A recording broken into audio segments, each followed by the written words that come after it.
Playing the spoiler against teams like arch rival BYU. For Wyoming, there's no greater joy than knocking off the Cougars.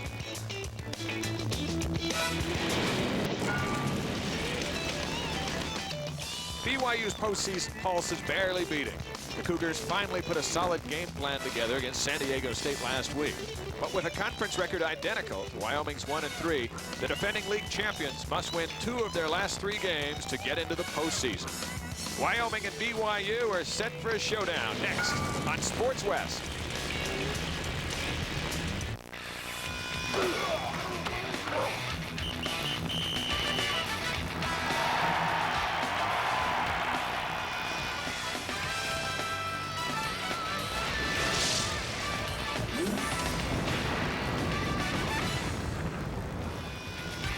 Winter has arrived in the Rocky Mountains. It's cold, it's wet, perfect conditions for the 68th meeting between the Wyoming Cowboys and the BYU Cougars, live from LaBelle Edwards Stadium in Provo, Utah.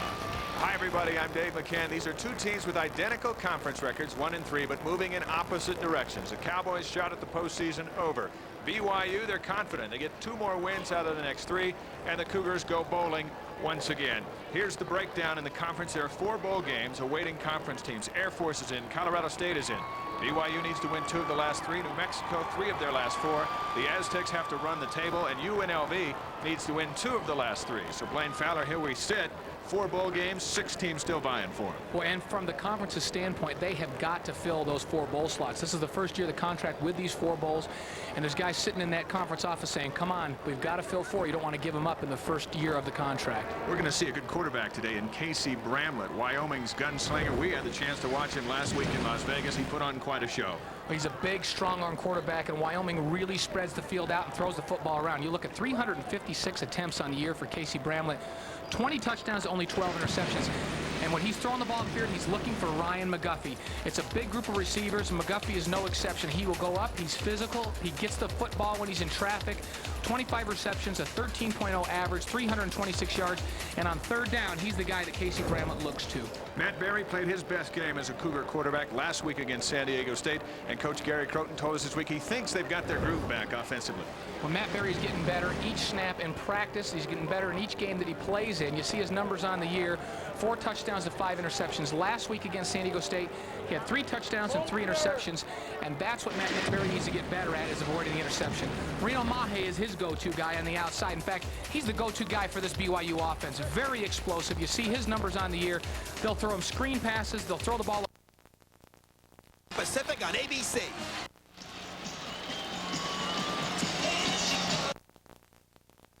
BYU and Wyoming coming up next here on Sports West.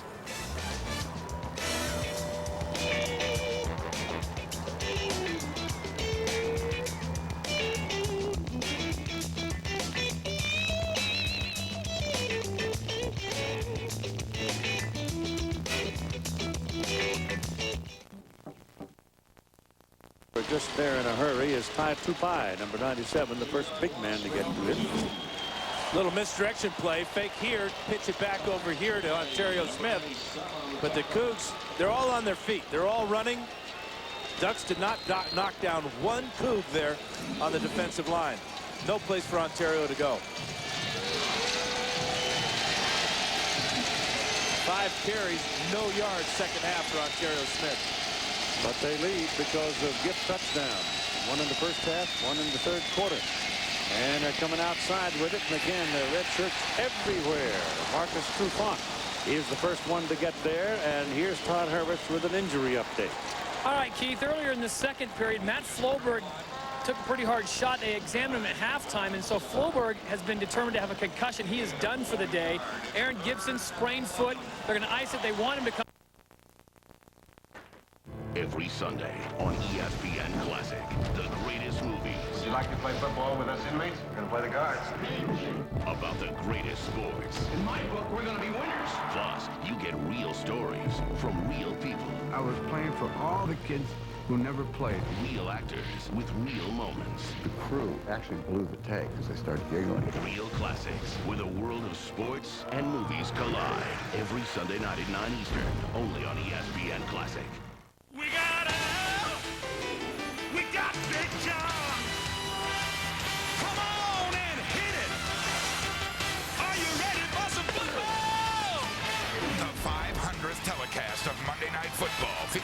America's most intense rivalry.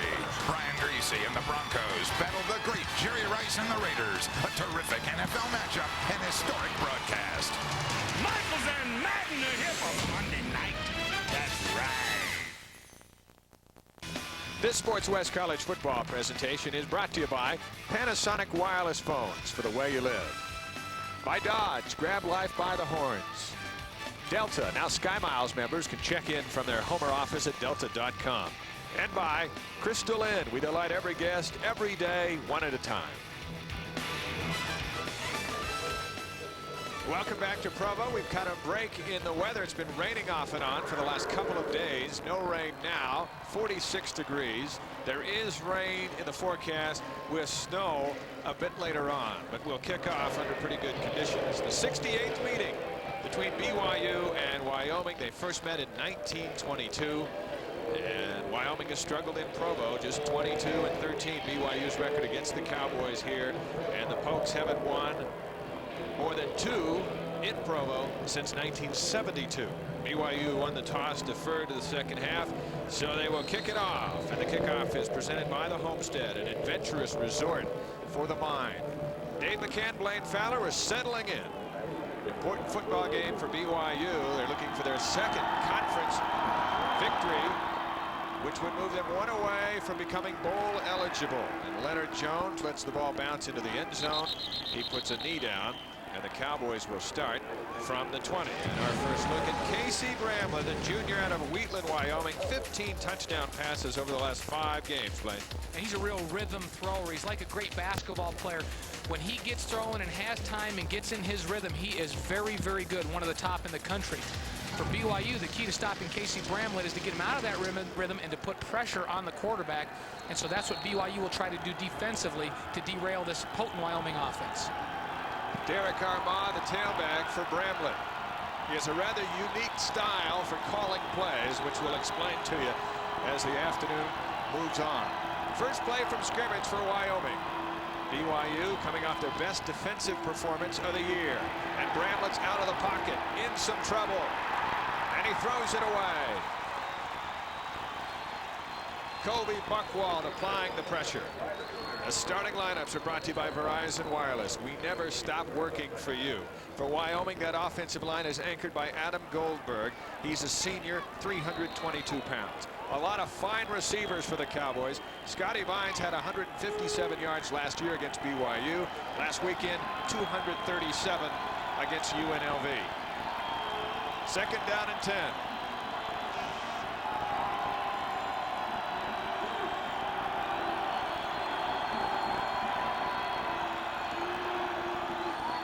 Pocket holds up. Incomplete.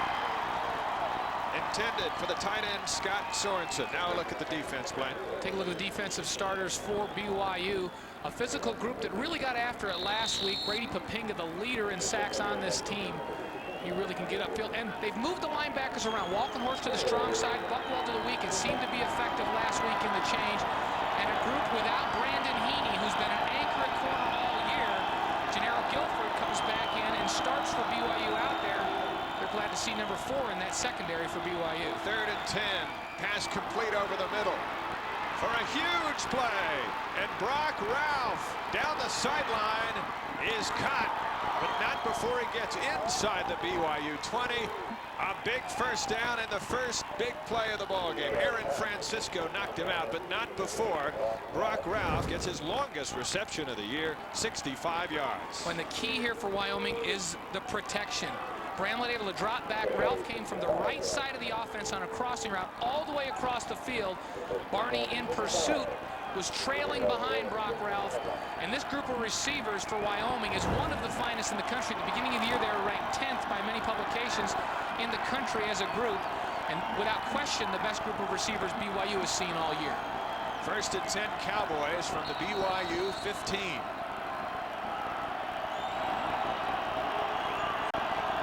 Wyoming in the rest season, 14 touchdowns in 19 visits. And there's movement and a flag down. One of the adjustments we've seen on BYU's defense, Blaine, is this Mike Tanner, who's come off the bench to play a big role in the middle of the field. Now Walkenhorst, and let's listen to the call here. Dead ball. Offside. Defense. 5-yard penalty. Still first down. And in college, you can cross the line of scrimmage as long as you don't make contact.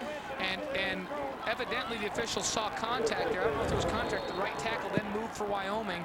And so there has to be contact for that to be a penalty in college. And the official must have seen contact as the defensive line jumped across. So it's 1st and 5 Cowboys from the 10.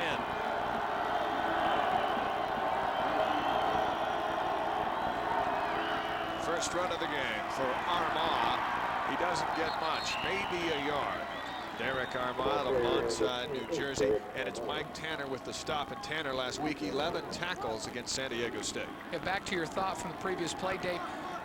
BYU mixed the linebackers up a little bit. Paul Walkenhorst, big number 47 at 6'5", had been playing in the middle all year.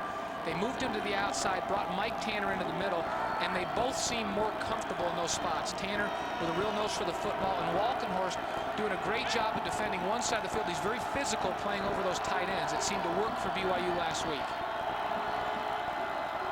Knight in motion on 2nd and 4.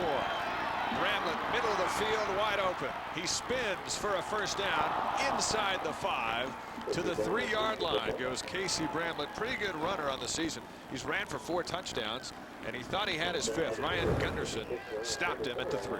Now, Casey Bramlett is not a particularly fast guy, but he's got good feet, and he has what you call escapability. He can get up the field, and he's so strong he breaks tackles. He's not afraid to lower his head. You won't see many slides out of Casey Bramlett. 39 yards in the positive for Bramlett. Most quarterbacks in this conference have a negative. Not Bramlett. Very dangerous when he's out of the pocket. 1st and goal Cowboys from the 3. And it's Bramlett. Touchdown.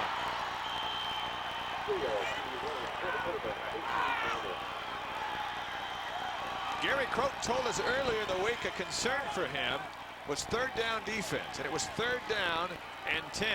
And the Cowboys went 65 yards to set up the touchdown run.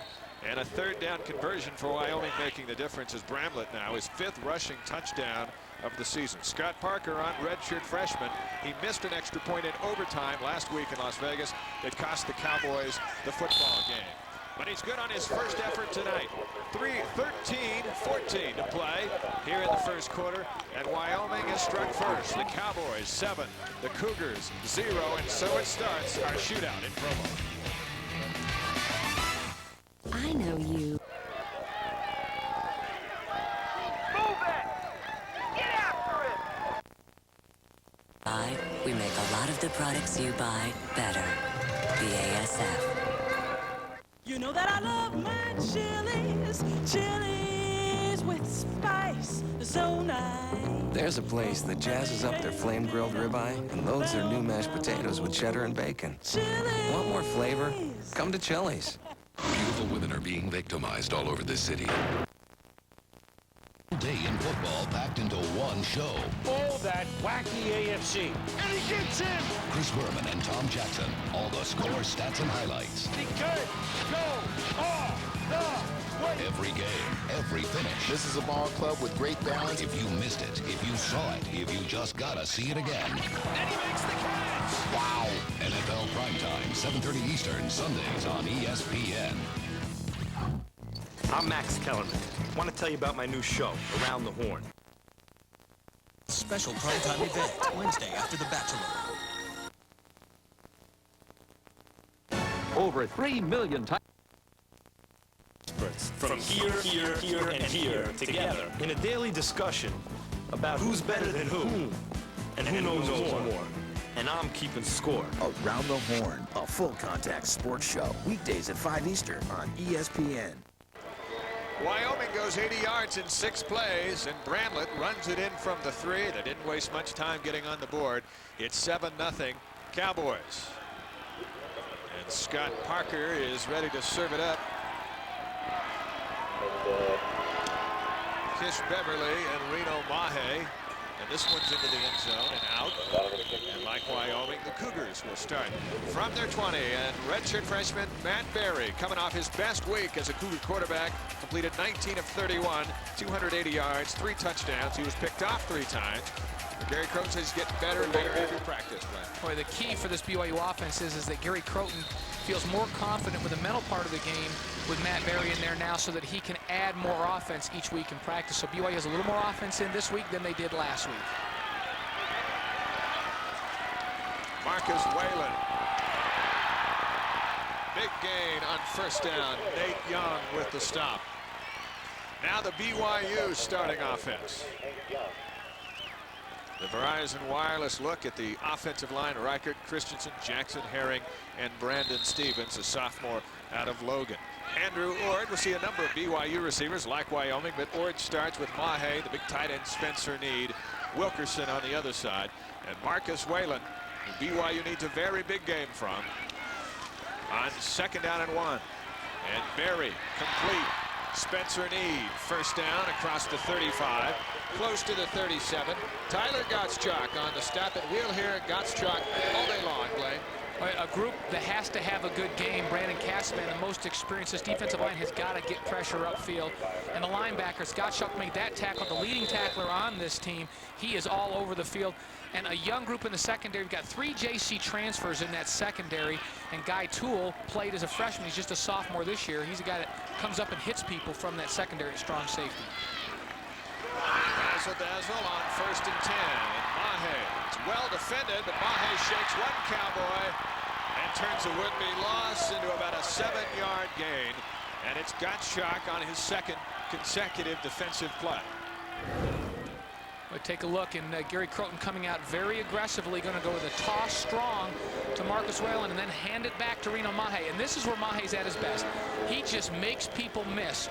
We had a game last year, Dave, that we did with BYU where he actually had the same guy miss him twice on one play. He made guys miss, like 6 or 7 guys miss, and the same guy came back and missed him a second time. That doesn't happen often unless you got some shifty moves in the open field. Mahe out of Brighton High School in Salt Lake City. On second and 2, short pass, well defended. May have lost a yard. Chris Dixon making the tackle, a junior out of Jackson, Mississippi. And it'll be third down and 5, so a 2-yard loss on the play. Dixon read that very well. He's a very good tackler. He was a junior college player last year, and he had 53 tackler spot in junior college. He likes to get involved in the run game and come up and make those kinds of plays. He did very well on that one. Berry from the shotgun on third and 5. Mahe, first down. As he creeps toward midfield, Herman White pulled him down at the 41. So BYU countering with an impressive drive of their own. Wyoming playing his own. Watch the linebackers getting their drops, and Mahe's just going to go down and split the 2 linebackers. You see him sit down there, and Berry throws the ball right on time. Just as Mahe makes the break, he has the ball delivered, and that's where Berry's been effective, very accurate. Vic Koenig in his 3rd season, 5-26 at Wyoming. Many believe he's got to win out to keep his job. It has been a rough go in the win column. Cowboys threaten blitz. Whalen around the left side. And Whalen scoots for about 4 into Cowboy territory. Gottschalk, another tackle. Give him 3 on the play, and it'll be second down and 7. Gary Croton in his 2nd season at BYU, 16 wins, 7 losses. He said it was during the Colorado State loss that he realized there was great hope for this football team. They were pounded against the Rams in an interesting offensive formation on second down and 7. 2 interesting movement to back BYU up 5, but interesting enough, it was in a game where they were being pounded that he realized that there is promise for his football team. Here comes the explanation. Start of the snap, false start, offense, 5-yard penalty, still second down. Before the season started, Dave, Gary Croton felt this was a very young football team, felt that they were capable of winning games, but knew that he had to replace some big firepower, especially offensively, with Luke Staley and Brandon Doman going off to the National Football League. They came out and won those 2 first games, and the expectations really raised, and he feels like this young team is finally starting to gel. 5 receivers. This is Kukahiko.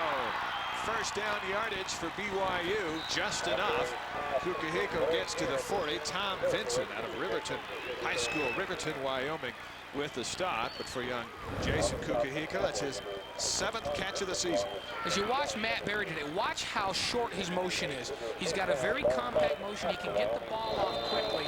Doesn't have a big wind-up, and that compact motion, he has that receiver, boom, the ball's on him. Now Berry changing up the play at the line of scrimmage. Whalen, a couple of times he's attacked the left side. He goes for 7, knocked out of bounds at the 33 by Nate Young.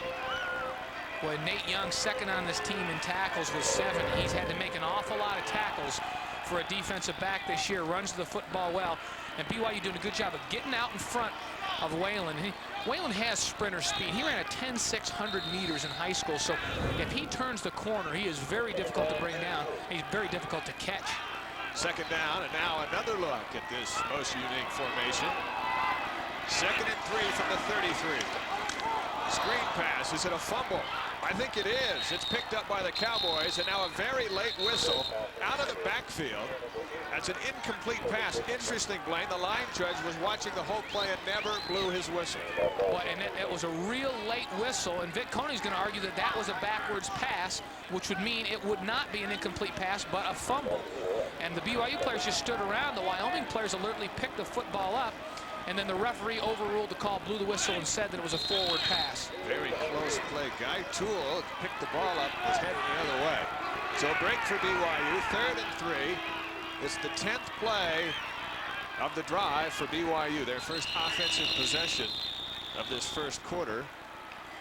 And timeout has been called by BYU. There was some confusion in the formation that time. You saw Matt Berry upset with his receiver. Kish Beverly moved him from the right side to the left and ran out of time and then called the timeout. Let's look at the checklist of the game presented by Wells Fargo Bank, the next stage, and we begin, Blaine, with the keys for Wyoming. Well, for Wyoming, they have got to protect Casey Bramlett, give him time to find that great receiving core and prevent big plays. They've had a penchant to give up big plays on 3rd down. For BYU, Gary Croton felt like they needed. And really, the key is if you can stop the run with just your front 4, then you can drop 7. On the outside, he has a tendency to make big plays deep, and they want to put pressure on him but not allow him to scramble. It's 3rd and 3. Wyoming is last in the Mountain West on 3rd down defense. For the across the board, they're 8th in yards allowed, 8th in yards pass. Able offense, and they have the fewest sacks. Defensively, it has just been a horrible year for the Cowboys. Well, and their 3rd down conversion defense is one of the worst in the country. They have had a penchant to give up big plays in this situation, and they've done a good job on 1st and 2nd down, but 3rd and 4th has been tough. 3rd and 3 here, and Berry's going for his tight end, and he threw it too far for Spencer Need. Need had a couple of steps on the defenders. It'll bring up 4th down and 3 from the 33. In the first half a week ago, Matt Payne kicked a pair of 47-yard field goals against San Diego State. Payne is on here to attempt what would be a career long. He kicked a 50-yarder last year against UNLV in Las Vegas, and this will be spotted just beyond the 40, close to a 51-yard attempt by Payne.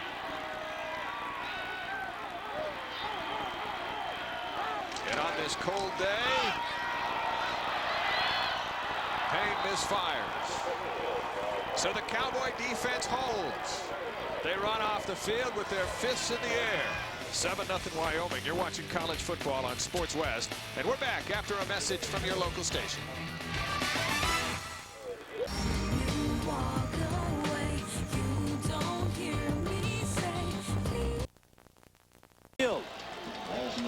Ready, can get both hands on that ball. He may score the Ducks' 3rd defensive touchdown of the afternoon. And Keith Lewis was lurking in the shadow of the intended receiver.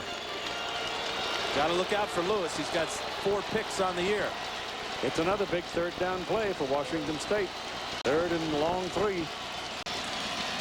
No pressure. Nobody to throw to either. Now he may run for it. He's got the first down. Steps out of bounds at midfield. Guessers, he's brave. Here's a penalty flag in his wake.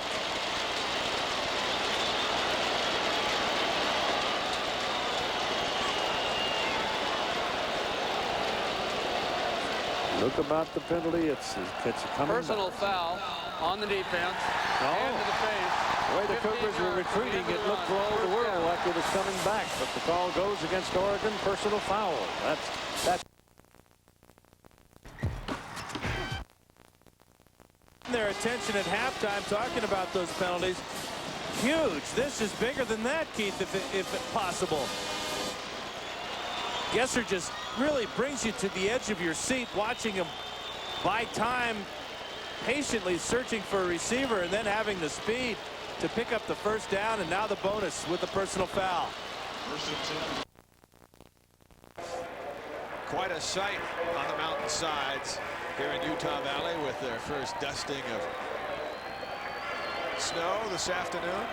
Expecting more tonight and tomorrow. First and 10 from their own 33.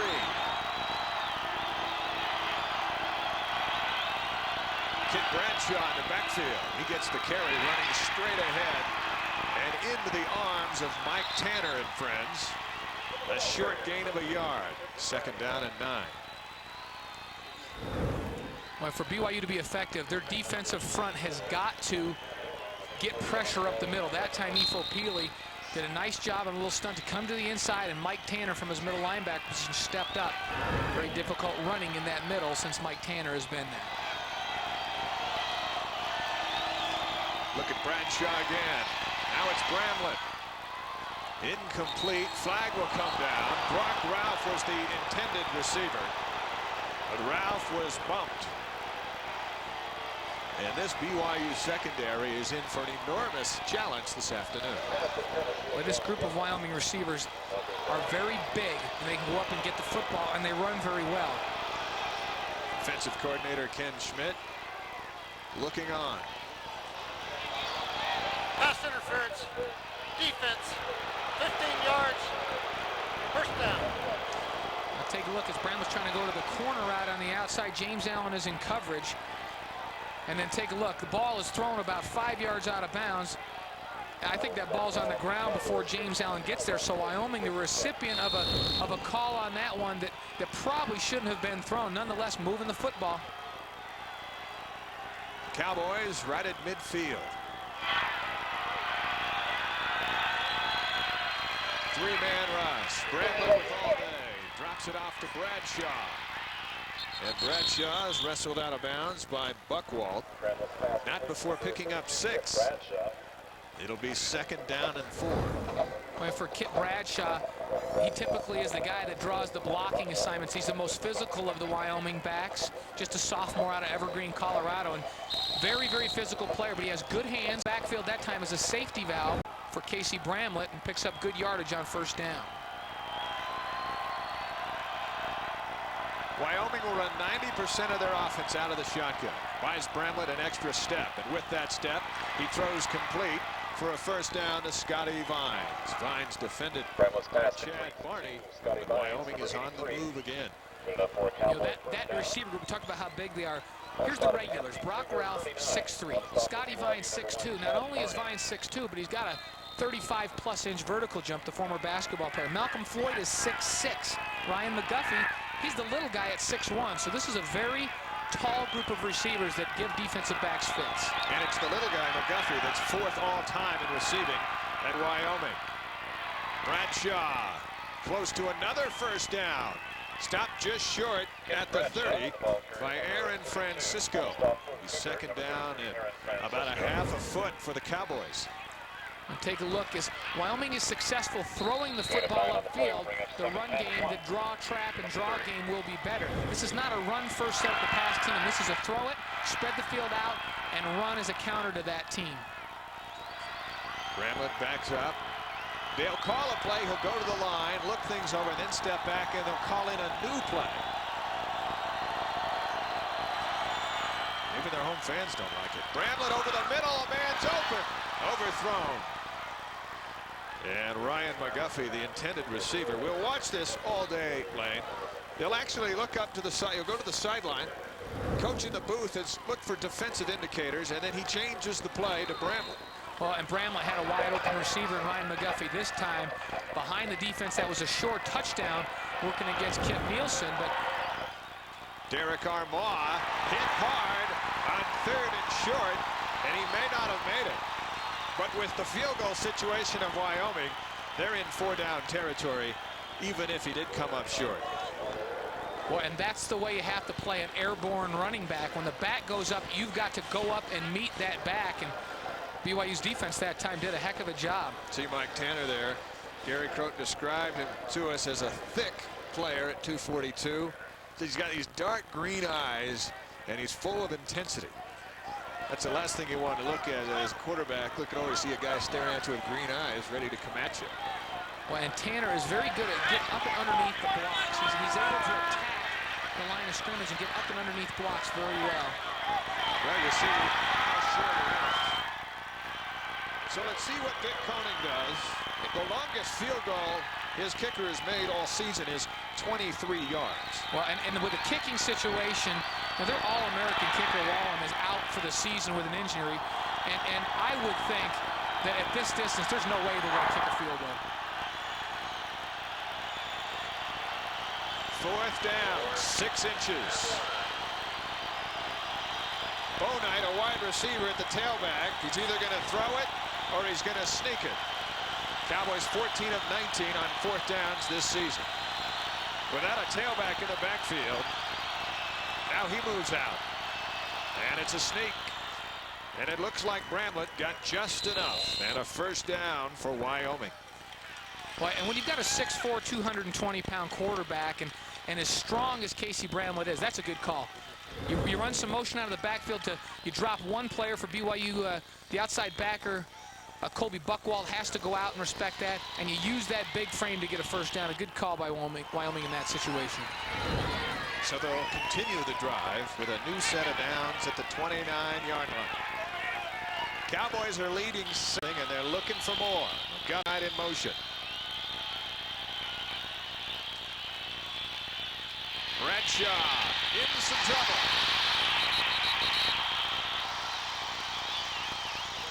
Sean Nua leading the charge for BYU. Ryan Gunderson in there as well. Well, and Gunderson was the guy that got his hands on Bradshaw, and he grabbed a hold of a fistful of jersey and slowed Bradshaw up enough that Sean Nua, pursuing down the line of scrimmage, was able to put the big hit on. Watch 54 as he pursues down the line, anticipating the cutback, and when that cutback comes, boy, he lowers the boom on Bradshaw. Loss of a yard, 2nd and 11.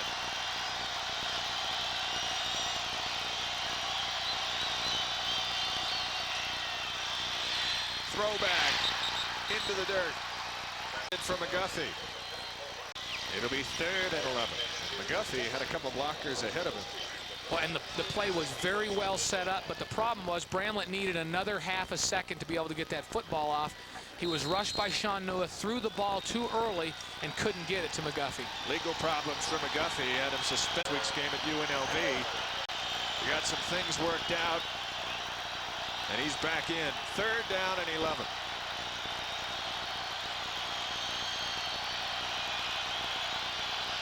McGuffey and Bonite shift. No blitz for BYU. Bramlett throws incomplete. Looking for McGuffey again. John Burbidge. A much more of a physical presence in the secondary for BYU's defense. Burbidge making sure that McGuffey had no chance on it. Ball thrown to his feet. And now it's 4th down and 11, and the Cowboys will go for it again. Well, and John Burbidge is a guy that has just slowly worked his way up the depth chart throughout the year. And safeties coach Barry Lamb said he just has worked his way into the lineup. He deserves to play, and he really does bring a physical presence to that secondary. 4th and 11. Screen pass. Well read.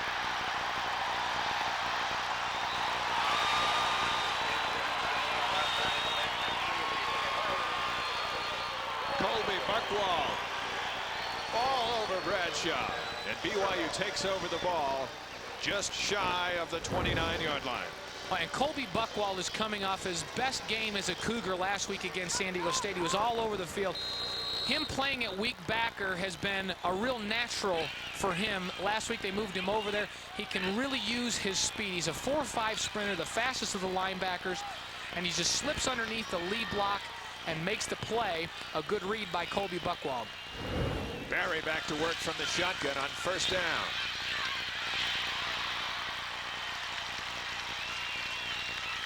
Kukahiko, his second reception of the game. Roderick Jackson on the tackle, and it's a gain of about 8. And Jason Kukahiko, a young man that's really starting to emerge for BYU as a go-to guy for Matt Barry. 690-pound junior from right up there in Orem, Utah. A lot of Orem Tigers on this BYU football team, including the head coach. Second down and 2 from the 37. Whalen, first down. Run out of bounds at the 44 by Herman White. And Marcus Whalen off to a pretty good afternoon. Whalen rushed for 461 yards and 4 touchdowns in the first 3 games of the season. He suffered a groin pull early against Georgia Tech. Missed a game. His numbers have really dropped off, Blaine, rushing coming into today for 210 yards and a touchdown in his last 5 games. I think after that groin injury, I don't think that Marcus Whalen looked full speed until last week. So I think this is the second game where he's actually had the explosion that you saw him display in the early part of the season. Explodes for another 8.5 yards on first down and sets up second down and short. Second down and short for these two teams opens up just about everything offensively. Well, and Wyoming trying to run a stunt, to run a little cross, and they caught themselves inside. That created a crease as Whalen got up into the hole and got big yardage on first down. 5 touchdowns on the season. Whalen again on second and short. He's got the first down. Pulled down at the 42. Zach Morris out of Denver with the stop for Wyoming. BYU is 4-0 this season when they score 34 points or more. At 34 last week. When they're held under 34, they're 0-5. Whalen up to 42 yards on the afternoon so far. And up until last week, BYU really struggling to get points on the board in the first quarter of games. Curtis Brown and Whalen sharing the backfield. First and 10, BYU. Whalen had it and dropped it.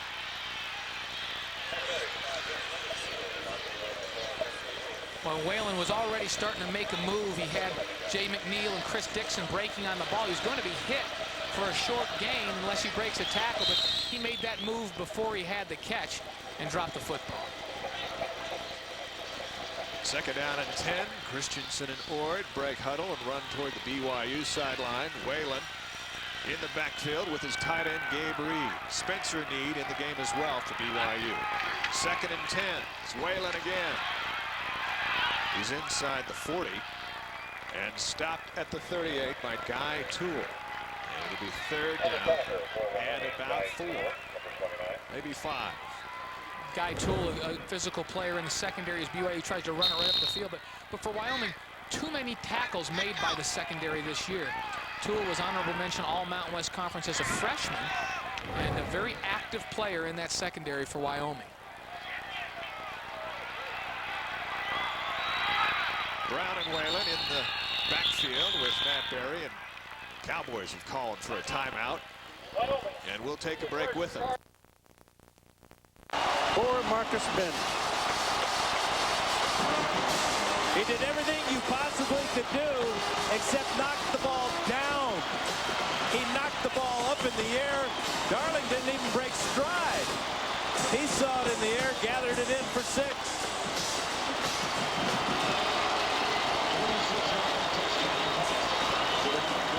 Dunning for the point. Blocked it. Nada. That's the second time this year that he's blocked an extra point try. He blocked one against the UCLA Bruins, and it won the game. for the Oregon Ducks. So it's 32-21 now, an 11-point lead.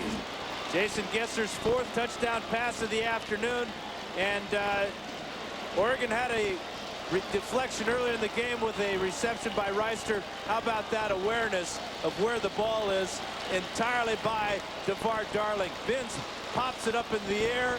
Darling never took his eyes off it, and now he can prance and celebrate.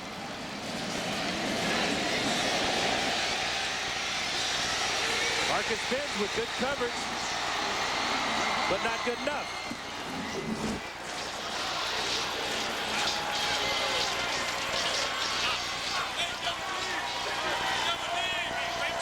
DeVar Darling, who transferred to Washington State, sat out a year, came from Florida State. And now the Cougars will kick off, leading by 11, and we're at 7 minutes and 57 seconds. This Sports West College football presentation is brought. Still a very significant 11-point game means a touchdown, a 2-pointer, and a field goal to tie it. And this has been such a wacky series. 3rd down and 5 BYU. Ball on the 38 of Wyoming. Barry has it complete for a 1st down. And Mahe on the completion. Guy Toole with the tackle. BYU marches inside the smart play call for BYU. They're anticipating they're going to get zone. They do. They take the receivers down and curl them up just past the 1st down markers. You throw it to your most sure-handed receiver. You remember on the last 3rd down play, they threw a vertical route to the tight end up the field. The percentage to complete vertical routes is much lower than those curls when your receiver's coming back to you. 45th catch of the year for Mahe. Barry again. Whalen's open.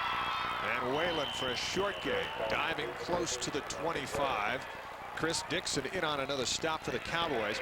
The ball will be marked at the 26 and a half. Well, you can see why Gary Crowton's so excited about this young quarterback. He's very accurate, throws a very tight ball, and very accurate. And as his decision-making gets smarter and quicker as he gets more experience, he's just going to get better for Gary Crowton in this BYU offense. Pretty good crowd settling in to LaVell Edwards Stadium.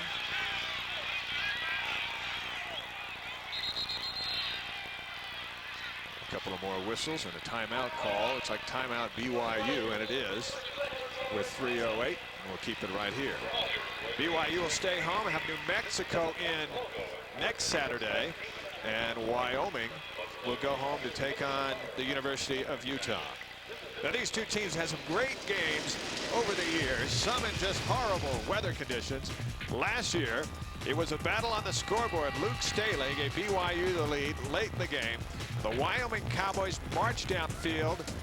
Under 2 minutes to play with all of this happening. Scotty Vines, huge reception. The Cowboys get a 1st and goal inside the 10, but on 4th and goal, Levi Madrietta knocked the BYU went on to a 10-0 record after the win, 41-35, and they finished the conference race undefeated.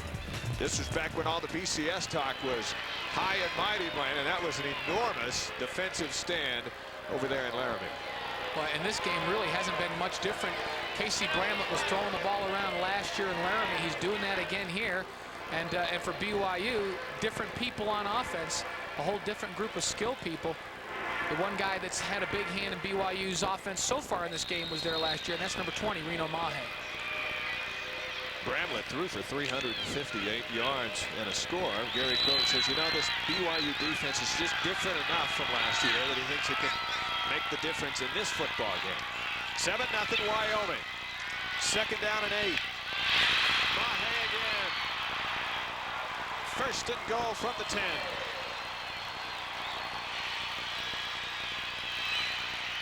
He's like Chris Carter was in his prime, a go-to man. Well, watch him as he goes down, sits down, he's spot in the zone, and that is a throw by Matt Barry, because that was a tight little seam, and Barry throwing the ball with confidence. Watch him squeeze this thing, and you see Wyoming defenders running from all sides. Mahe making a good read, but Barry really on target in this game. 17 yards, 1st and goal from the 10. BYU 27 of 29 inside the red zone. This is Whalen. And Whalen running right into Brandon Cassavan and thrown back for no gain. Well, Cassavan did an excellent job that time, coming down the line of scrimmage from his defensive tackle spot. He was responsible for the cutback, and when Whalen came to come back, Cassavan was right where he was supposed to be to make that tackle.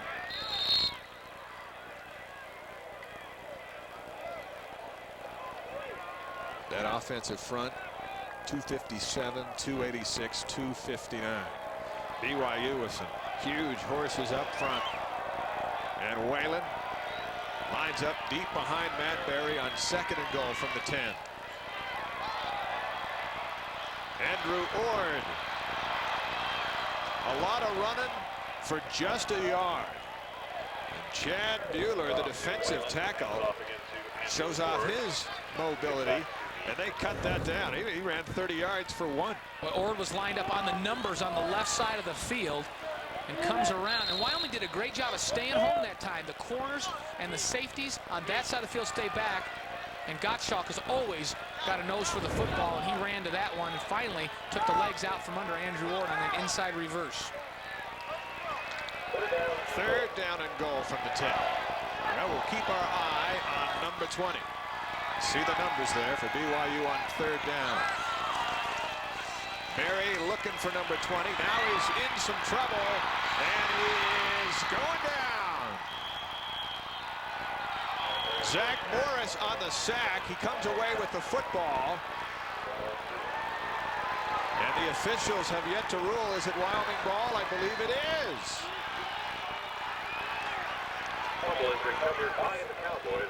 So Berry hung on to the ball. He hung on, and then he paid the price for hanging on too long. Well, Zach Morris came all the way from the left side. He plays the bandit position. It's kind of a cross between a linebacker and a defensive end, and he took the ball right away from Berry, who was totally unaware that Zach Morris was coming after him. So the sophomore from Denver, Colorado, makes a huge play for Wyoming. BYU in field goal position, and Morris denies him a chance for points here in the first quarter. 1st and goal for the Cougars from the 10, and they turn the ball over to Wyoming on the 15.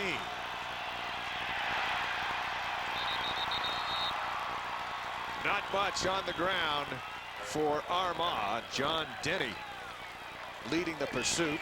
Daniel Marquardt making some plays as well. Marquardt has got a laundry list of nicks and bruises. It's a loss of a couple of inches. 2nd down and 10. Bramlett throws complete to Bouknight, and Bouknight lowers his shoulder and pushes close to a 1st down. And it looks like he may have got it. Javon Bouknight, a redshirt freshman out of Denver. Well, and Bouknight has emerged this year, kind of a surprise guy. You know, you heard of Brock Ralph and McGuffey and Malcolm Floyd, and Bouknight comes out and emerges this year, leading this team in receptions with 46, 517 yards. Also leads the team. He's become a favorite target, and he's kind of the unsung guy there at Wyoming in that receiving corps. 1st down, Cowboys at the 25.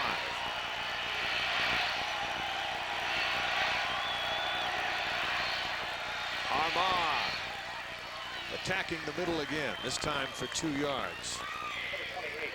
And Mike Tanner with another tackle. And Wyoming will take a 7-0 lead out of the first quarter.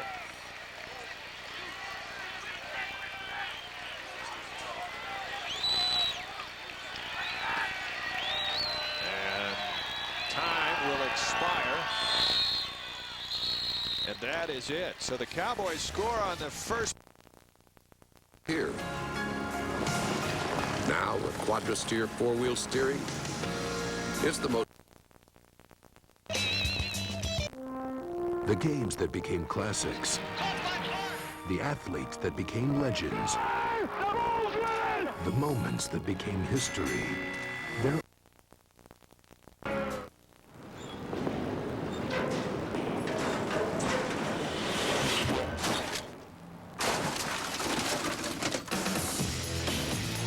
$370 Fortune 500 companies outsource with Kinko's every day. Taco Bell's grilled steak taco. Tender slices of steak marinated and grilled to perfection. For a taste so authentic, you may pull a grilled steak switch out. For authentic carne asada steak, think outside the bun. Okay, let's say this is your car and you get into an accident. Oh boy. If you take it to an Allstate recommended repair shop, they'll fix it, so you're pretty happy. You're like, ooh, I'm pretty happy. Even better, Allstate guarantees the workmanship for as long as you own the car, which means if even the smallest thing goes wrong, you don't have to pay for it. So you're still happy. You're like, ooh, I'm still happy. So there you go, the Allstate Lifetime Repair Guarantee. Call for yourself and find out how the right hands make all the difference. I put it all together and everything, so I really hope you like it. And the brownies in particular, I went and I made...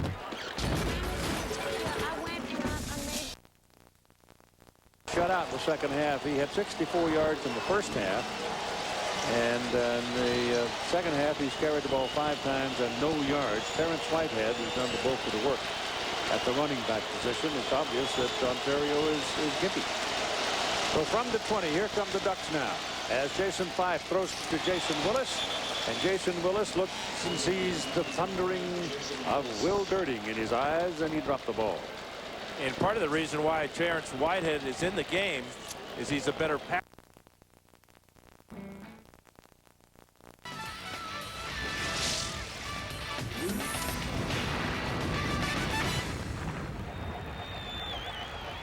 Welcome back to LaVelle Edwards Stadium in Provo, Utah, ready to start the second quarter. Dave McCann, Blaine Fowler, Wyoming with a 7-0 lead, and the Cowboys have the ball on their own 27, and it's second down and 8. Armah in the backfield. Some fans are still on the field from festivities that occurred during the break. They've since been escorted off, and we are ready to resume.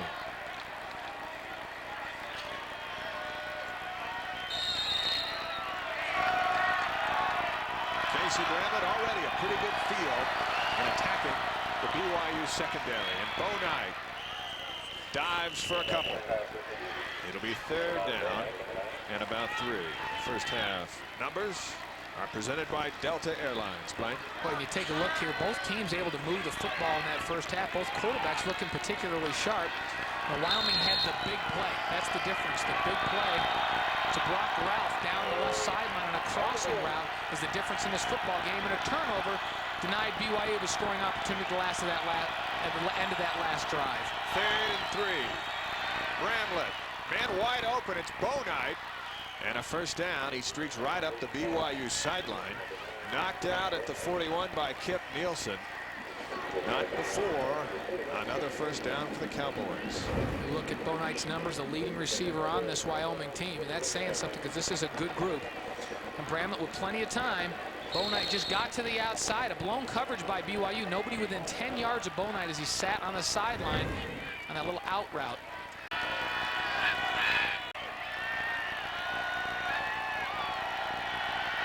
From the 41, first and 10. Play action. Bramlett's in trouble, and down he goes.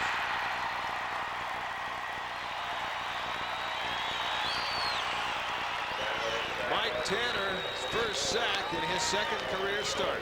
And what BYU did that time is they brought the middle backer and the strong backer late. So Wyoming not expecting it, Bramlett not able to change the play, and those two backers met at quarterback Casey Bramlett. Mike Tanner along with Paul Walkenhorst for the sack. Loss of 8, second and 18. No blitz. Bramlett eyes the field, and it's nearly picked off by Tanner. He got a hand on there, maybe 2. It sets up third down and long. When Casey Bramlett trying to hit the crossing route in the middle, Mike Tanner in a zone, sitting in there reading the quarterback's eyes. Watch 44. He's just looking, trying to pick up a receiver, reading the quarterback's eyes. He sees Bramlett go back to the inside and gets his hands on the football. And as a linebacker, you're not used to catching balls coming at you at that speed.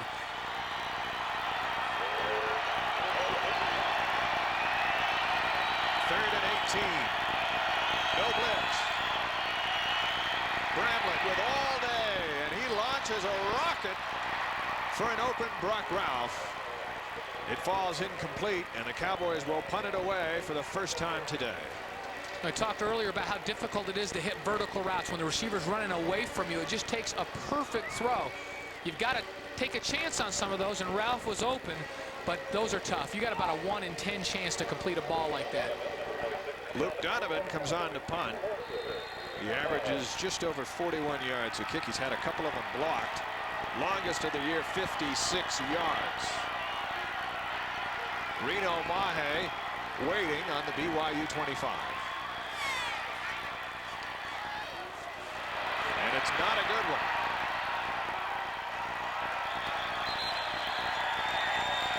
BYU will take over on their own 37. Still 7-0. Wyoming. Cougars with the ball when we come back.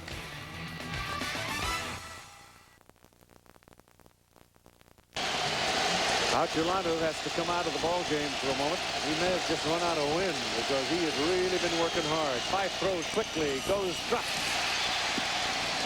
Sammy Parker dropped it. He wanted to get it quickly to Parker. With his quickness, he felt that he could get into the end zone, but he didn't get a hold of it. Good zip on this one by Fife, and that's a case of looking downfield before you make the catch. Ball thrown to the back shoulder. You see the head was already looking at the defender. Brian Long was off the field for a couple of plays. Trouble getting this play in, Keith. Time on the play clock running down.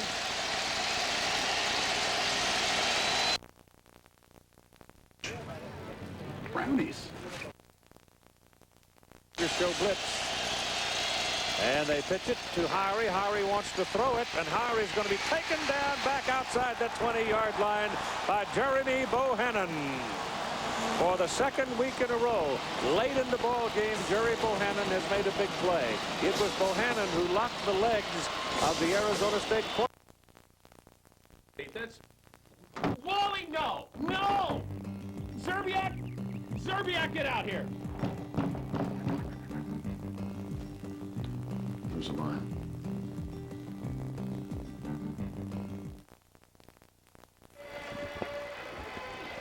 Sun's creeped out here this afternoon, and BYU with the ball 1st and 10 from the 37-yard line. And it's Whalen. We could hear that pop all the way up here. And Whalen hit behind the line of scrimmage by Guy Toole coming in on the blitz. We talked about how physical Toole is. Strong safety position. He comes off the corner on a strong safety blitz, and he packs a punch at 208 pounds, 6'1", sophomore out of Yuma. And he will hit you. Loss of 2, 2nd and 12.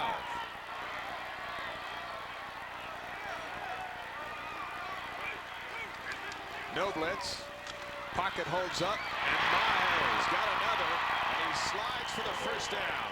If not, he's very close to it. Callahan on the stop for Wyoming. This Sports West College football presentation is brought to you in part by Dodge. Grab life by the horns. Well, and Mahe much more involved in the offense early in this game than we've seen him. He's got 2,015 yards receiving career. He's been a guy that you can throw it to him anywhere in the field. Get him a screen, get him a little underneath ball, and he does great things after the catch with the football. And you saw him there. There was a catch where he got an additional 4 yards just because he's so nifty in the open field. Looks like he'd be just a couple of inches shy. Barry off to a pretty good day. 9 of 12, 75 yards. Gary Croton thinking things over. It'll be 2nd down and inches. You know, last week, Dave, you and I were down in Las Vegas, and we had these Wyoming Cowboys against UNLV. 3rd down, correction, yeah. And UNLV was able to run the football very effectively against this Wyoming defense. Here in the early going, they've been a lot more stout against the run here against BYU than they were against UNLV last week. 3rd down. You saw how far the Cougars need to advance the football. And Barry does just that and scoots inside Cowboy territory to the 48. Dixon on the stop. It's a 1st down for BYU. Well, and that's not something you typically see on a quarterback sneak. Barry actually found a seam Barry actually found a seam. He picked aside. And look, Wyoming has a gap on defense right in here. He's going to take that gap, and the nose guard picks aside. He gets up in behind his center, and instead of just a scrum like you see in rugby, he actually had a hole to run through, and Barry made big yardage on a quarterback sneak. Scott Jackson leading the way at center. So with the new set of downs, Whalen comes close to another first down. Gottschalk on the stop. They may have to measure this one.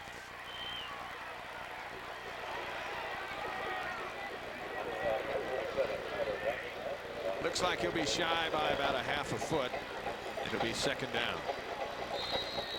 I've been impressed with the way both of these quarterbacks are throwing the football. Bramlett, a very confident, experienced quarterback for Wyoming, and Matt Barry showing you that he's got very good accuracy. Curtis Brown in the backfield with Barry. Barry's going to throw it. Middle of the field. His tight end's open. Spencer Need.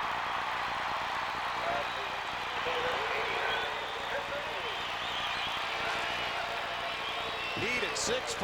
Barry just waited for the big fella to roam free over the range, and he delivered. And he's going to come from the right side, going to come down and get into the soft part of the zone right here. And watch the offensive lineman for BYU. They're going to work their guys to the outside, allow Barry to step up and have a throwing lane, and there Spencer Need is. And when he catches it, he punishes the defensive backs. He's so big and physical as a tight end. You hate to have to tackle him. You've got to go low on him. 18 yards on the play. Now it's Whalen. Whalen nearly broke it in there. Stumbles down at the 6. He's close to another first down. Will be just shy. It'll be second and short. And this is where Gary Croton says Marcus Whalen can improve, where he's going to get better as he gets more experience, and that's on the cutback. And as a running back gets more experience, he sees that backside lane. That time Whalen planted his right foot, cut back against the grain, and almost turned it into a touchdown for BYU. Wyoming back on their heels just a bit. They've called timeout. Here, and he knows full well what you're talking about, Keith. We got a timeout on the field. That one goes to Washington State, did it, or Oregon? Oregon. It was Oregon's timeout.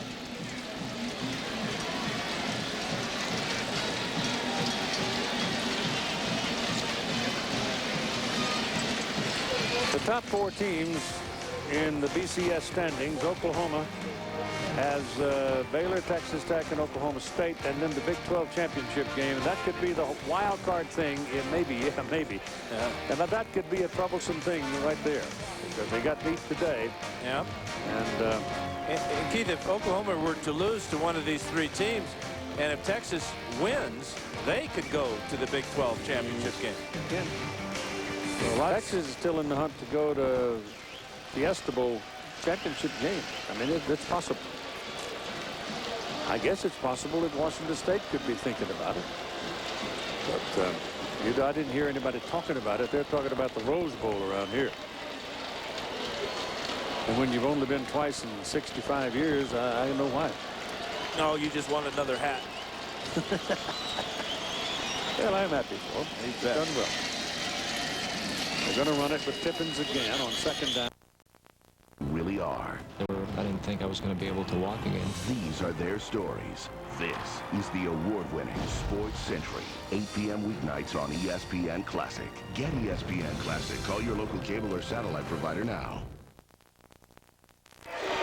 Have you stayed at a Crystal Inn yet? Stay one time. You'll come back again and again. All first-timers get a free gift when they mention this game. Find the nearest Crystal Inn, your next destination at www.crystalins.com. Second and 1. Whalen sets up a third and 1. A good surge that time by Wyoming's defensive line. Chad Bueller, Brandon Cassavan, Josh Rawls, all coming up the field and closing down those running lanes for Marcus Whalen. There's a look at the current drive. 7 plays now, a minute 55, 58 yards in this drive. And BYU with a third and less than a yard for a first down. Second time of the game, the Cougars have had a possession from the 10 or closer. They've yet to score. Whalen scores!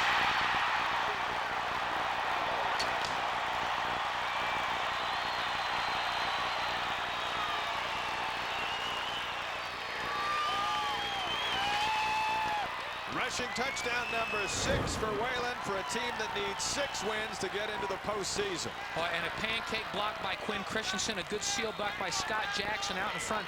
And you hear people talk about running backs running downhill. Because you look at the forward lean on Marcus Whalen, he was going downhill on that one for the score. Matt Payne ties it up. 10:57 to play here in the second quarter, and BYU is on the board.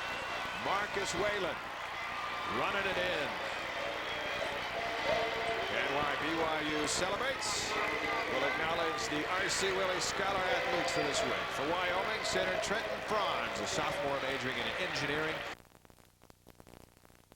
Into the blitz, trying to create a fumble. You crack that first wave, and you're in the secondary.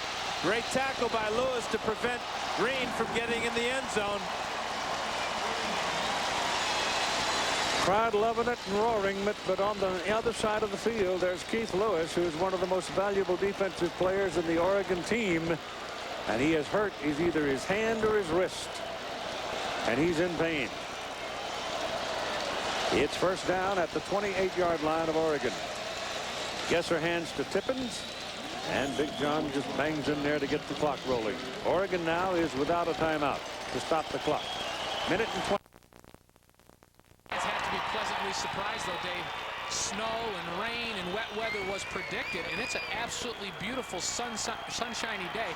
It's cold, but at least there's some sun on the people on the east side of the stands. Bonite and Jones are deep, and this one's out of the end zone. So the Cowboys will start it up from the 20, and you look at the scoring by quarters for the season. BYU struggled out of the gate. They picked it up in the second quarter, as they have in this second quarter. Wyoming's had a big second quarter as well. And for BYU, until last week, that number was even more anemic. They had really been struggling in the first quarters. They got 20 on the year in the first quarter, and a lot of that helped last week when they got on track early against San Diego State. Bramlett back to work. He's 7 of 14, 103 yards, and he's rushed for a touchdown. And this is Derek Armah running straight ahead. And Tanner with the tackle, but not before Armah picks up 6 yards. Wyoming spreads the field out. They go with 4 wide receivers all the way on the outside and then run the ball inside. They're not messing around either. The Cowboys are in a hurry. Bonite takes the screen, advances the ball 3 yards, and sets up 3rd and 1. Chad Barney on the stop for BYU. This is a BYU defense that returns just about everybody next year. And Bonite, you saw his numbers right there. He had an opportunity to get first down yards without question. Just fell down that time. Bramlett in trouble on 3rd and short. And he lobs it for Bonite. It's intercepted.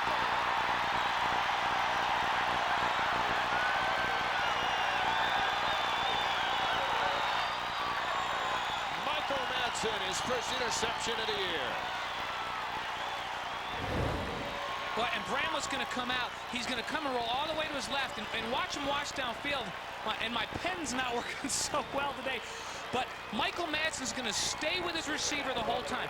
He's not going to leave him. And this was either going to be an unbelievable catch or an unbelievable interception as Bramlett threw it up for grabs, and Michael Madsen comes up with it. Watch the catch. That was a great catch. That would have been a great catch for a receiver, let alone a defensive back. And Madsen comes up with it. Madsen, a senior out of Littleton, Colorado, his first interception. Now BYU with the ball at the 45.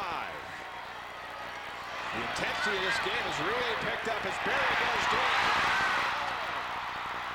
First down.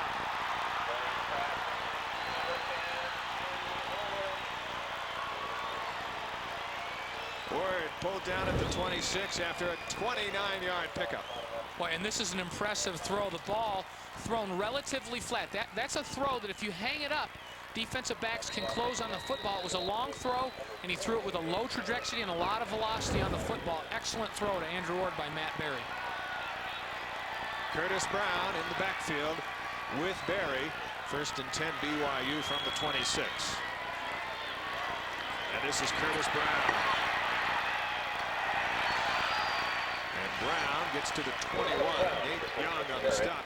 We saw a whole lot of Curtis Brown earlier in one of our assignments rushed for 217 yards and 3 touchdowns against Utah State. Hasn't been used a whole lot since. Now, he was filling in for an injured Marcus Whalen, and they really like this young freshman. He has a good sense, and he's very strong. He breaks a lot of tackles. Not a huge guy, but he will get it up there and run hard up the middle. 2nd and 5. Brown on the season. Nobody, back with Barry. Quarterback draw. And Barry has a first down inside the 10. Makes a move. And he's down to the 2.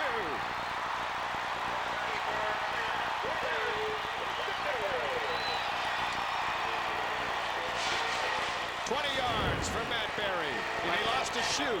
A design quarterback draw. BYU's plan, get Wyoming in their pass rushing lanes to the outside, create a seam in the middle, and Barry looked like a running back on that one as he was making moves out in the open field. He ran right out of his shoe. He looked pretty nifty on that one. He doesn't have a reputation as a great running quarterback, but he shows you that he does have the ability to hurt you running it if you need be. Curtis Brown looking for the goal line. And Wyoming well defended. And Brown can get back to the line of scrimmage. Roderick Jackson leading the charge for the Cowboys. Jackson, a junior out of Copperas Cove, Texas. We mentioned the youth on BYU's defense. And there's a lot of youth on the Cowboy defense coming back next year as well. 2nd and 4. It's a loss of 2.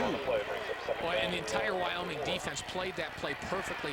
They stopped the ball at the point of attack, forced Brown to try to bounce it outside, and then the defensive backs did their job to contain that perimeter.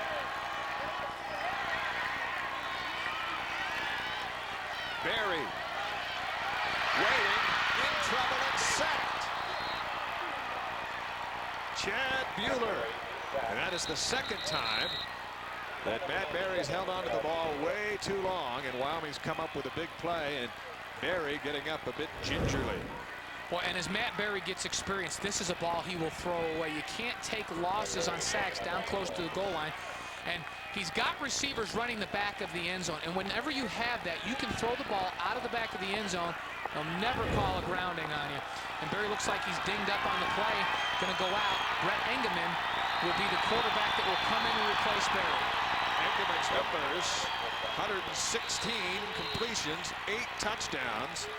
He's a junior out of Timpview High School here in Provo, Utah. So Engelman called into emergency duty. And now we have a timeout called by Wyoming. So with 7:32 to go and the game tied up at 7, the Cowboys call for a timeout. 7 is the only guy even to find the end zone, and Luke Powell is the key. He's got to get the ball in space, and then he's got to make a play. Well, USC has won the toss. They have deferred, so Stanford. And against Georgia Tech, Gary Croton told us, talking about the situation this week, he just felt that things were just stagnant, and he went to the change to Matt Barry just to try and liven things up. Interestingly, he told us, Blaine, BYU might have won a couple of extra games had he stayed with Engelman, but for the future and really to generate some energy on his offense, he made the switch. And Brett Engelman, as a backup quarterback now, is a backup quarterback with a lot of experience. He's been in game situations. He's been in big games. He's brought his team back. And early in the year, he was struggling with some injuries, a really tender ankle that seems to finally be healthy in this last week or two. So he may be a little more sound physically than he has been all year. It looks like Barry's ready to come back in.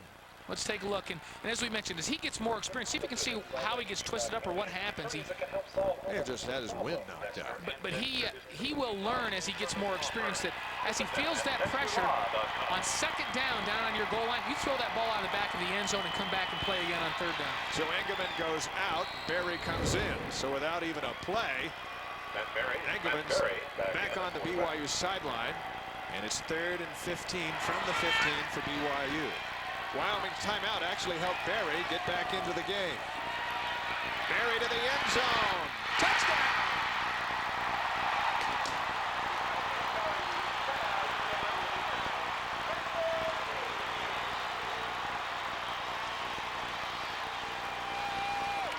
Spencer needs first touchdown of the year. Boy, and here's what Gary Croton gets. You know, we talked about the young quarterback. He's going to make some mistakes, take some sacks, but here's what he gets. Look at this throw, an absolutely perfect corner route to the tight end. right on the money, and the reaction from Matt Barry at the touchdown pass to his tight end. Matt Payne. 14-7, BYU. The Cougars have struck twice in the second quarter. Matt Barry's completed his last 8 passes, and the last one, this one, for a touchdown. The ESPN.com players. Where's the cap? Should be right here. It looks like you got the wrong information. Not when it comes to sports, because I got insider on ESPN.com. I get exclusive news first, then in-depth analysis, and 300 links to sports stories. 300 links. I guess inside. Matter out of the gun. Hands off. It's Carter. It's conservative, and it's not going to get the first down. Mike Patterson brought him down. And we will have our first punt of the game. And you can see that Buddy Tevens right from the get-go a little bit conservative in the shadow of his own end zone. 3 runs.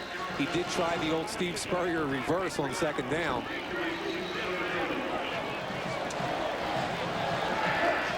Eric Johnson on for the punt. Greg Carlson standing back at the 50. Punt goes down. Get on it. It may have touched one of the Trojans, and I believe it did. No. They say no, it will be USC's ball. A 37-yard punt. But it looked close, Mike. Yeah, and Jared Newberry came up with it, and I really thought it hit one of the Trojans. Cheese. American cheese. The Advantage Rent-A-Car scoring drive. BYU goes 55 yards in 6 plays. Buried a need for a 15-yard touchdown. All set up by the interception from Michael Manson. And Payne to kick it off. And this one is out of bounds. And the Cowboys will get it in good shape. You can be confident when you fill up with quality Sinclair gasoline with SG 2000. It's simply unbeatable.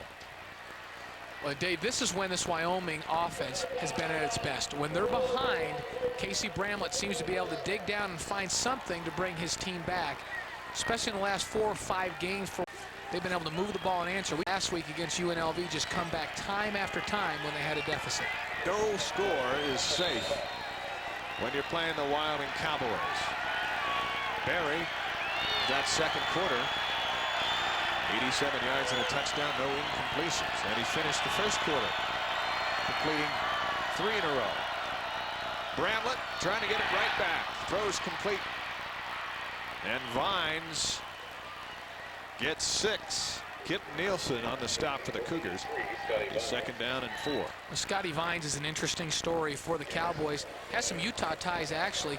Came out of Alexander City, Alabama, to play basketball at the College of Eastern Utah. Transferred to Wyoming, played 1 year on their basketball team, and then found himself a home on the football team. And he's been an outstanding receiver for the Cowboys. Bramlett looks to the sideline for a new play call. Now watch him work. Calls it out. Backs up. In the gun, ready to go. Second down and 4. Armah with a first down. And a touchdown saving tackle by Joshua Brandon for BYU, where Derek Armah was taking it to the house. When Armah got going north and south that time, once he got his shoulders squared and found that seam, he really turned it on. Derek Armah, he was a high school quarterback. He threw for 1,400 yards. He rushed for 1,300 yards. And watch Scotty Vines down there with a cut block on Kip Nielsen. A great block by Vines that sprung Armah free on the outside. 19 yards for Armah. Cowboys into BYU territory.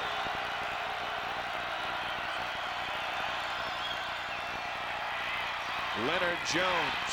And Jones with his second consecutive run. We apologize. We gave all that credit to the great run to Derek Armah, his teammate. Jones earned the yards, earned his second straight effort, and he picks up about 4. Colby Buckwald on the stop for BYU. Boy, I mean, we get to see the speed of Leonard Jones, and rarely has he played this year. He hasn't had a lot of action with Armah and Kip Bradshaw getting most of the action, but Jones a little speedy changeup. Armah is back in. Bramlett from the shotgun. On 2nd and 6, BYU blitzes. And it's overthrown. And Scotty Vines is contending for some flag. He's claiming that Kip Nielsen had a hold on him, and I think Kip Nielsen did have a hold on him. Well, and as a defensive back, you're taught if you're beat, don't give up a touchdown. Reach out and grab somebody. And certainly Scotty Vines, he's on the outside. Look at him right here. And Kip Nielsen is going to grab a hold with his left hand and slow Scotty Vines' progress up the field. And he's asking, hey, where's the flag? And rightfully so, he wanted it. 3rd and 6. Bramlett 9 of 18, 112 yards. Been picked off. He ran for a touchdown. BYU the blitz. Bramlett has a man wide open. Derek Armand, touchdown.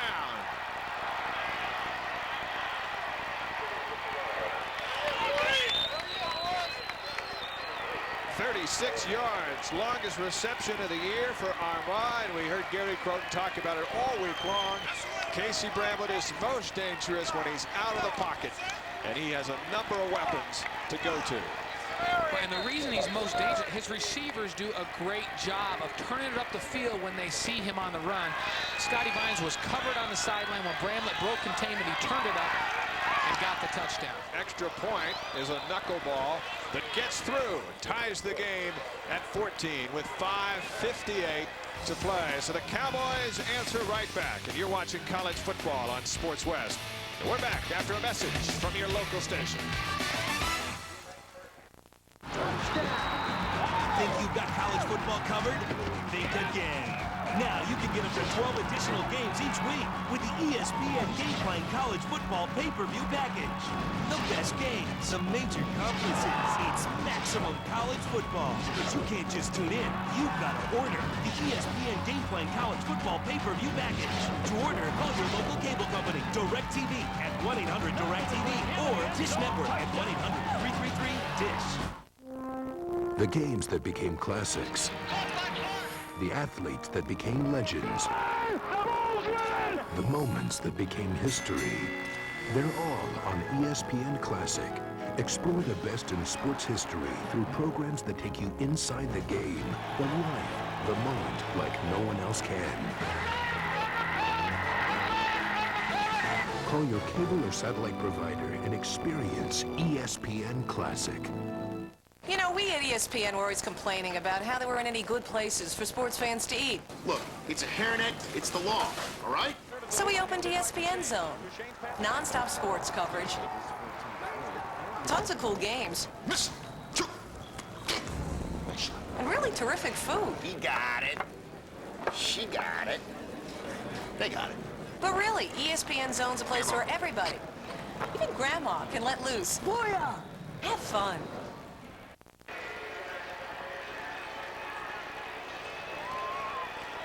Welcome back to Provo, Utah, Wyoming. And BYU all tied up at 14. How about that? Well, that moon is beautiful. It has really cleared out here tonight. It's a beautiful night. It's chilly, but it's a good-looking night. Donovan will kick it off.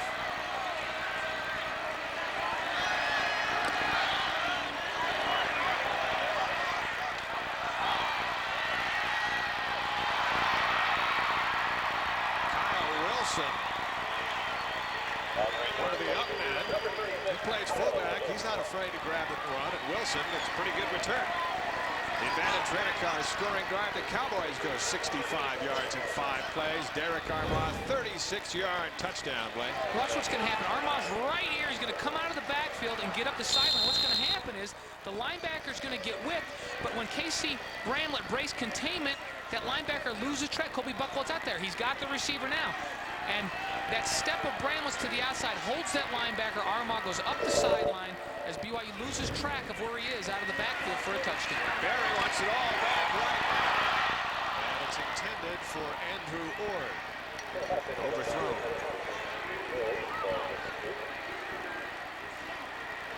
Under 50 yards. 13 of 18 for Matt Barry.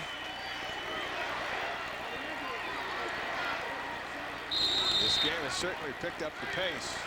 from a 7-0 first quarter. Got 21 points scored here in the second. We're seeing a lot of Curtis Brown as of late. We're not sure if Whalen is dinged up. Perry to throw again. And this is Curtis Brown. And first down.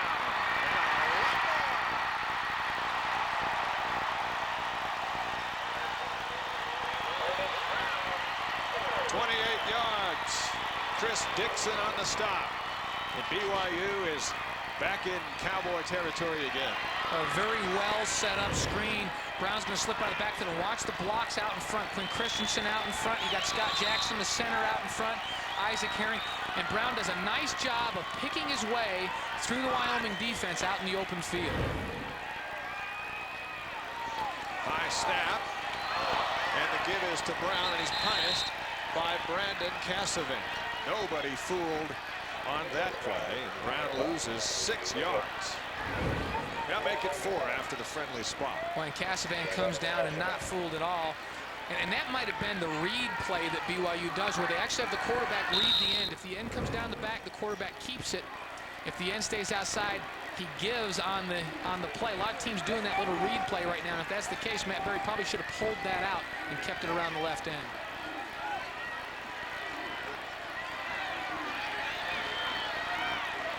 Brown stays in the game. They go back to Brown. Worked a moment ago. And it works again. And Brown dives inside the 30 to the 28. 3 yards shy of the first down. Guy Toole, who's had a very busy night already, makes the tackle for Wyoming. Boy, and as a linebacker or a defensive back like Toole, you hate these kinds of plays because you're going to have to come up and take on those big offensive linemen who are out in front on the screen play. Brown with another big play. Exact same play they ran 2 plays ago for the big game. 3rd down and 3. Ball resting at the 28. And Marcus Whalen in the backfield with Curtis Brown. Berry calls for a timeout. There was plenty of time on the play clock. But he didn't like the way the defense was lined up. And that's BYU's final timeout of the half. And there's a situation where Berry did not like what the defense was.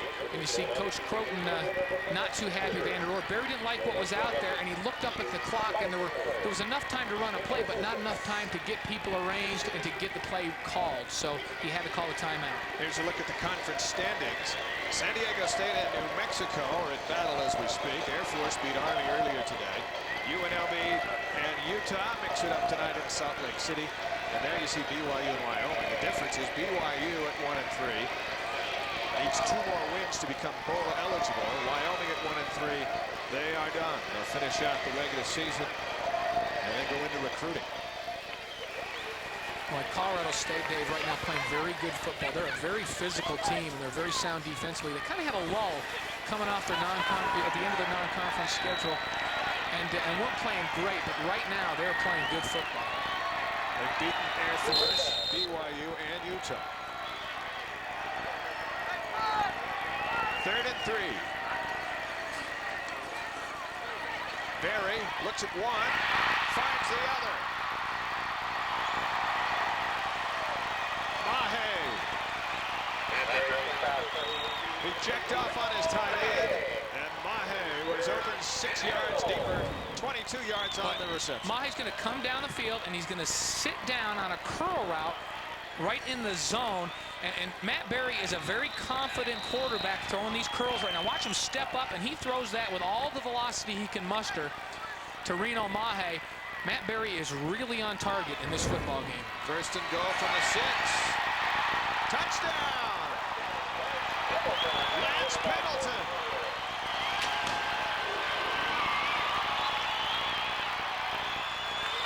Gary Croton snuck Lance Pendleton in.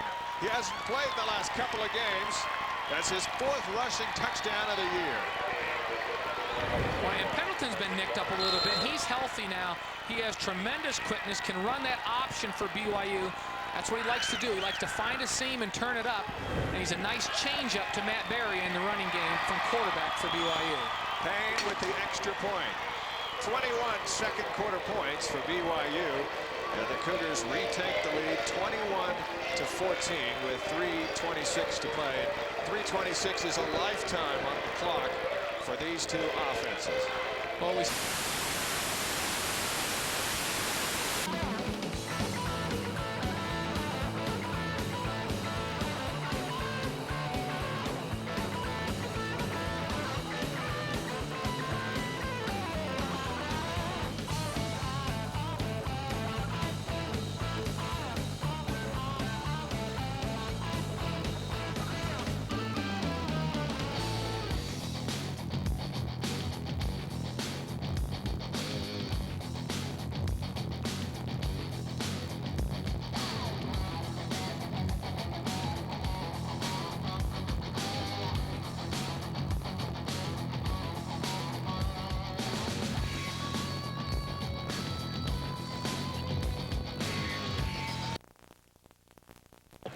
So nice play. They keep the chains moving. They're spotted just outside the 10-yard line. Double tight end set. It's Carter through the middle. This Cardinal team pretty impressive the way they could run the ball. They came in with the third best run offense in the Pac-10.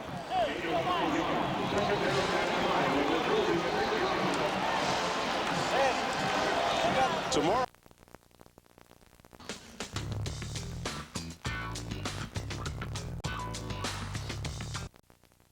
Take the ice. Skate Canada tomorrow, 4 Eastern, 3 Pacific on ABC Sports. 2nd and 5. Carter still on his feet and finally brought down by Mike Pollard, the middle linebacker out of Long Beach. Now this becomes a key situation. We've already highlighted.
Each.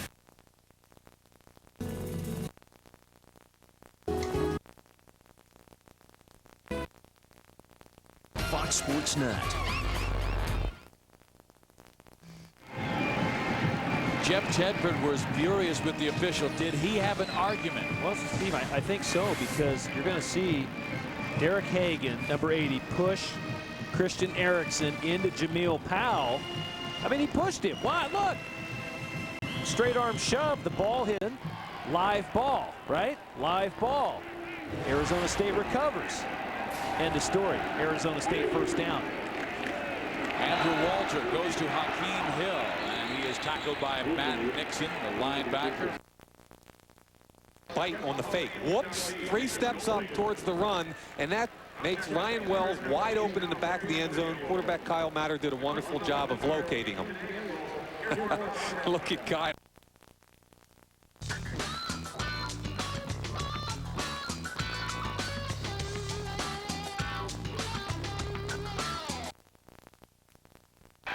Luke Donovan standing at his 31. Mahe at his 15. And this one a much better offering from Donovan. And it rolls into the end zone. So BYU will have it 80 yards away from the goal line with 1:30 to play in the half and no timeouts. Well, Dave, this game is shaping up to be one of the classic BYU-Wyoming games of old, just like the old WAC days when these teams used to shoot it out. This one seems that way. Very offensive football game. Dick Koenig struggled with the decision, Blaine, on whether or not to punt or go for it. But if you give BYU the ball 45 yards from their end zone, they've made them pay in this quarter. So he decided, well, let's put them 80 yards away and kick the ball. Well, that was the right decision by Vic Koenig. BYU's offense playing very well right now. You don't want to turn the ball over in your own territory if you fail to get that first. 3-man rush. Barry with time over the middle. Tipped. Incomplete. Whalen tried to get over on the deflection. Stops the clock with 1:22 to go. Very well played that time defensively. And Barry trying to go down the middle. You see the throw there. And as a quarterback, you stand there and you hold your breath when you see a ball tipped up. John Wilson, the linebacker, tipped that ball up in the air. And as a quarterback, you just sit there and hope that that ball comes to the ground before somebody picks it off defensively. Cowboys blitz on 2nd and 10. Screen pass to Whalen, and Whalen dropped it. They had a lot of room out in front and some blockers. That's the second pass that Whalen's dropped here in the first half. Well, and for Wyoming, they're bringing a stunt. They're on a blitz. It couldn't have been a better defensive set for BYU to run that play against. Well set up, and that could have been a touchdown or big yardage for BYU. And Whalen has dropped 2 balls that Matt Barry has offered out there in good catching position. Whalen leaves. BYU 6 of 8 on 3rd down. Barry sending everyone out for a pass on 3rd and 10.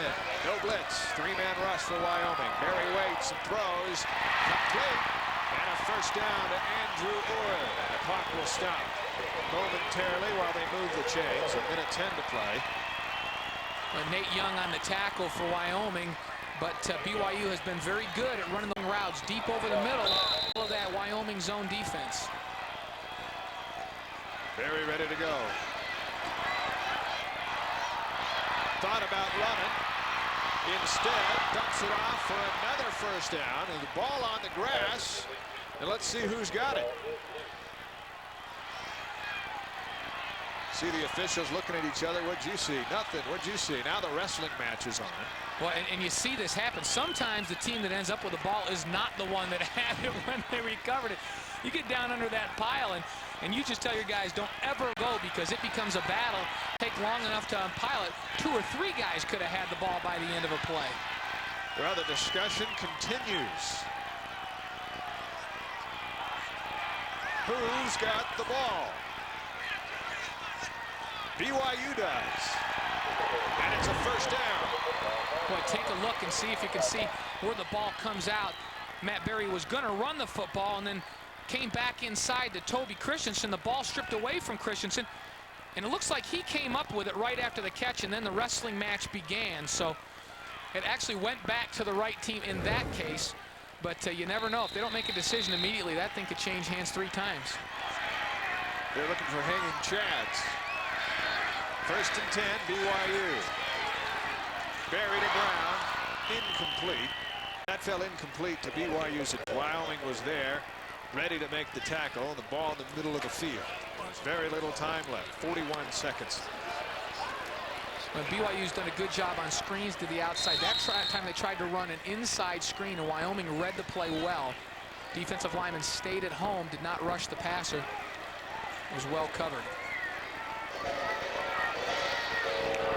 Matt Payne's career-long field goal, 50 yards. As cold as it is, be like kicking a rock. Gary Croak wants to get very close. Now Berry over the middle, incomplete. Flashing open was Toby Christensen. And another 3rd down and 10 coming up.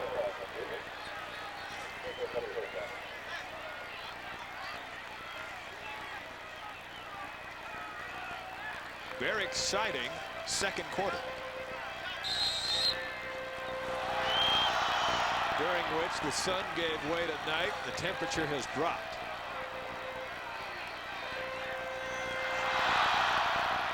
Third and 10, BYU from the Wyoming 49. Jason Kukahiko. He got close, nearly broke it for a first down. He's 4 yards shy, and here's Gary Croak with a similar decision. He's going to go for it. Well, and you got a situation where BYU used their timeouts at the beginning of the half as they had problems with formations and things. They're out of timeouts. They have to just line up and run a play. Under 10 seconds. Berry over the middle, incomplete. 5.3 on the scoreboard clock. Well, and the problem now for BYU and the opportunity for Wyoming, this is not bad field position. Certainly Casey Bramlett has the arm to throw that down, and we saw Wyoming make a big play on the last play of the game at UNLV last week.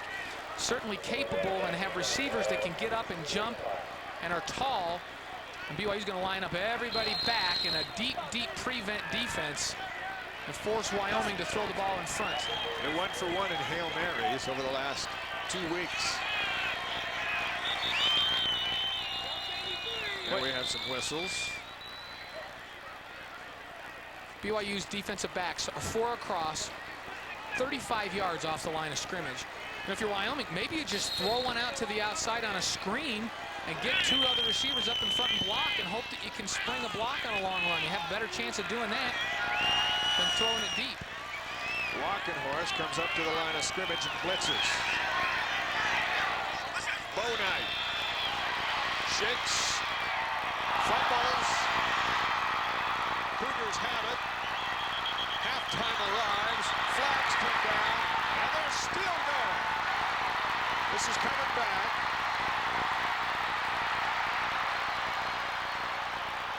Chad Barney.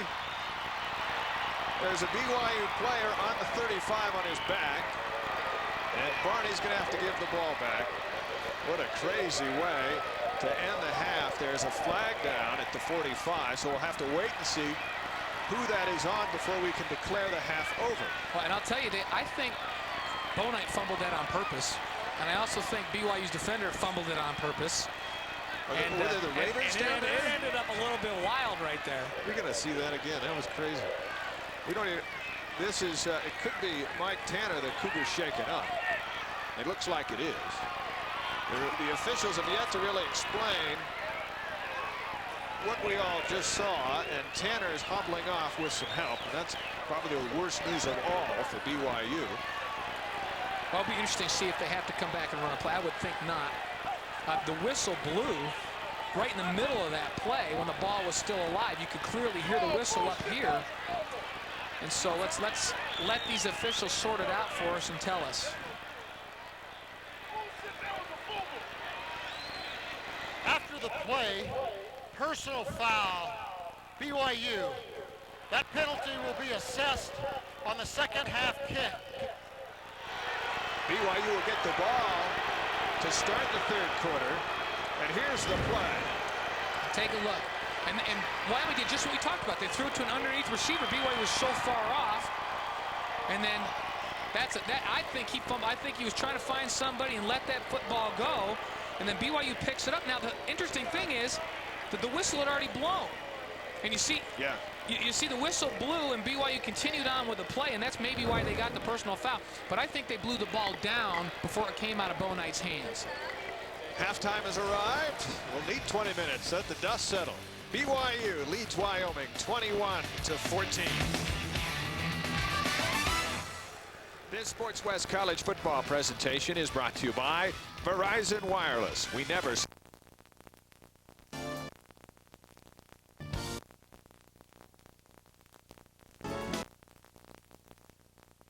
And you'll...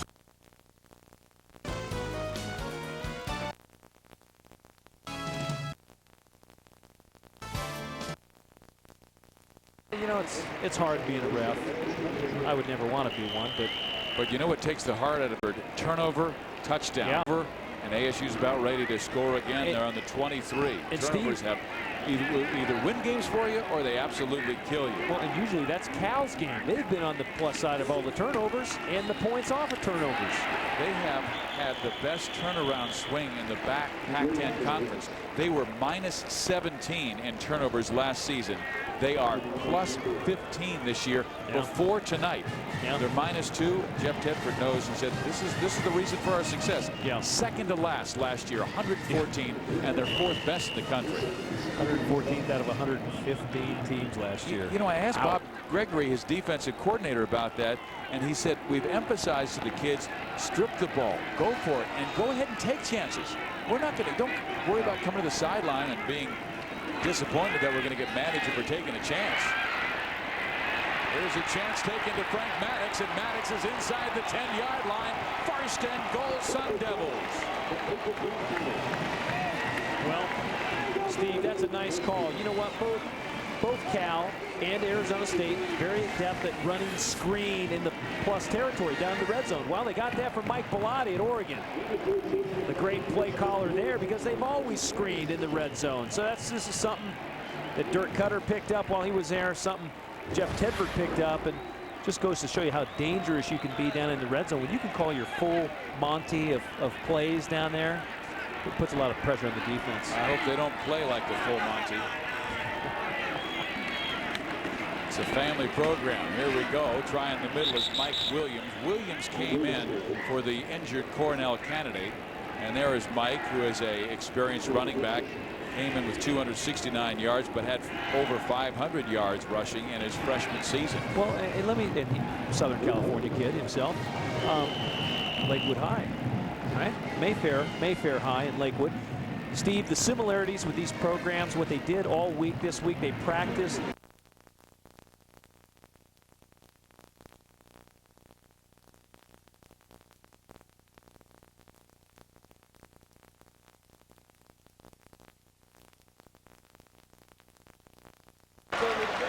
The big fella, Kirk Chambers, at 6'7", 307. Yeah. And we have reached the end of the first quarter. The Trojans, the 9th-ranked team in the BCS standings, here in Palo Alto.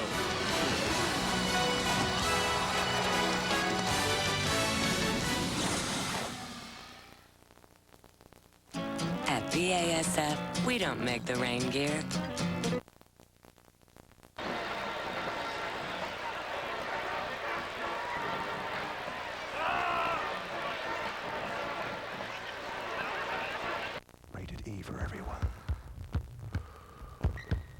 What it feels like when I start draining threes. This is what you'll see when you bring it in.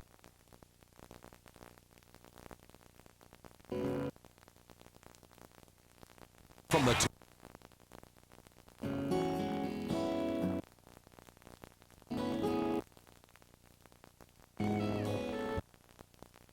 lead from 22 yards out.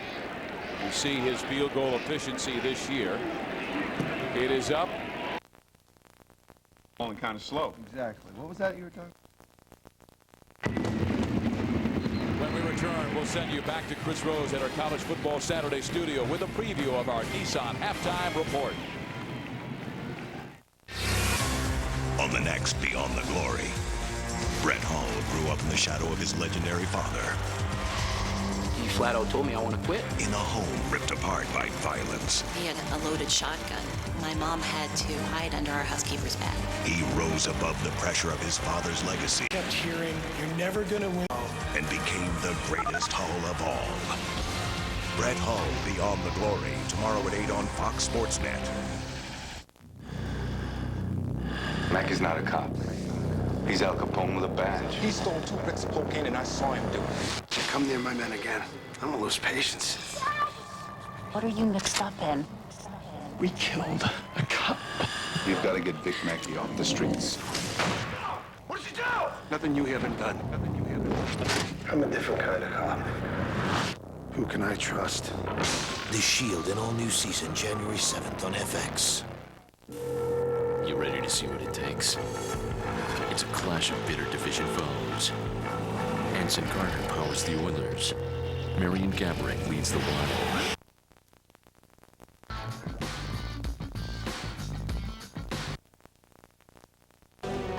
The lifelong memories. The school spirit. The big game hero. WIAA Football Championships on Fox Sports Net. You're watching Fox Sports Net. For the Nissan Halftime Report, I'll be joined by Kellen and Artie with all the scores and highlights. The number of unbeatens cut in half once again today. Plus, we'll tell you if Washington State still has a stranglehold on the Pac-10. But right now, let's head back out to Tempe, Arizona with Steve, Tom, and Lewis. And Chris, we are here at Sun Devil Stadium, where AU has received 2 turnovers from California and turned them into all of their 10 points. Cal fumbled the punt. Arizona State scored a touchdown. Cal with an interception, and that was by Brett Hudson. Arizona State kicked a 22-yard field goal. So Cal says, we've still got time. If Cal wins tonight, it will be the first time in school history the Bears would have beaten 3 nationally ranked teams on the road in one season. How about that? And they've been playing college football for 120 seasons. Pretty impressive. But then the rankings didn't come out in the 1880s, I don't believe. I don't think they had the ratings in 1884. I don't think the BCS was around in 1884. Thank goodness. Let's go to Lewis Johnson. Hey, Steve, Sports Illustrated recently listed the best college sports facilities in the country, and the Sun Devils have the #1 weight room in all of college football. Look at the Lawrence Strength Center, 16,000 feet, 1/3 of an acre. Man, they dropped $650,000 just in equipment. Nobody spent more. Each lifting station is $15,000. There you see the sprint track, but the thing that takes it over the top, a juice bar? That's right, they have special drinks for every varsity sport, even body types. And Dirk Cutter says that the wow factor in having something that big is huge in recruiting. Steve? And Lewis, I want you to know that Tom Ramsey lifted over 11,000 total pounds today, but I'm feeling 7,000 of those pounds were at the juice bar. Inside the 50, Kyle Bowler ready to attack, going deep. Caught by LaShawn Ward, touchdown! What a throw. You want to know why he's going to be a top 10 pick in the NFL draft? Because of throws like that. That's huge. Oh. And you know what's amazing about this? They know LaShawn Ward's a deep threat. They know they're going to take some shots deep. Watch LaShawn Ward. This is a great catch. He bobbles it just a hair. They went over the top of Josh Golden. Bowler knew it right when he threw it, Steve. Wow. They come right back. And that was huge. And we knew we'd see a lot of points with California and Arizona State. They had slow starts, but all of a sudden they have picked it up. It is 14-10. Golden Bears.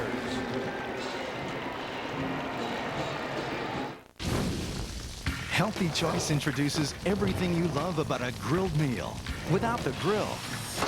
New Healthy Choice Mixed Grills. Tender chunks of grilled chicken with seared-in flavor, tangy barbecue dipping sauce, and crisp vegetables. A delicious way to eat healthy. Real food and plenty of it. Just the way I like it. Grilled. 6 new mixed grills from Healthy Choice. Wow, entered to win a trip to the big game with John Elway. People, let me tell you about my best friend. He's a warm-hearted person who loved me till the end. People, let me tell you about him. He's so much fun. Yeah, he's my best friend. Entered to win a trip to the big game with John Elway. Odds of winning dependent on number. Odds of becoming John Elway's best, not as good. It's California 14-10 over Arizona State. Beautiful throw by Bowler for his 20th touchdown, 21st this year. We've had some quick strike offenses. How about this one of 47 by Bowler? Well, Steve, watch. You're going to end up LaShawn Ward. He's going to take off down the field. Then you're going to have the throw that's just right on the mark. I mean, he just launches it. It looks like Cape Canaveral, man. That was a rocket. 3-2-1 touchdown. How about that? Scoring drives today. California, their first drive, 4 plays, 33 yards. This was a 1-play drive for 47 yards. And Arizona State, they're a quick strike offense. 2 plays, 27 yards, 6 plays, 33 yards, resulting in a field goal. So now Andrew back to work from his own 20.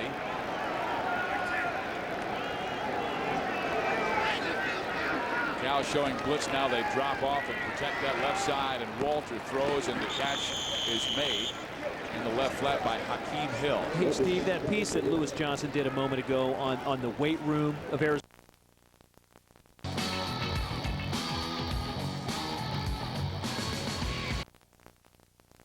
Up.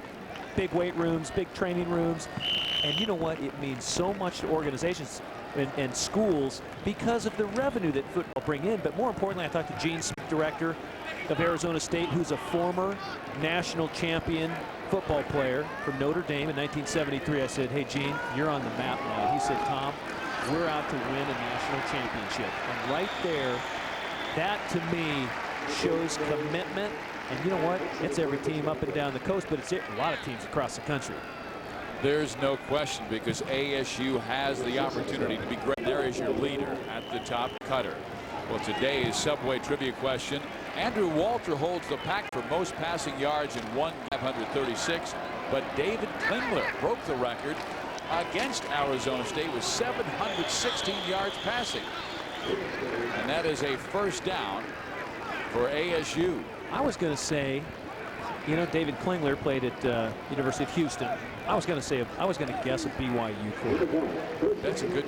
Like, I was just going to like, guess Houston because like, of that one era with Andre Ware and with David Klingler. Gifford Nielsen.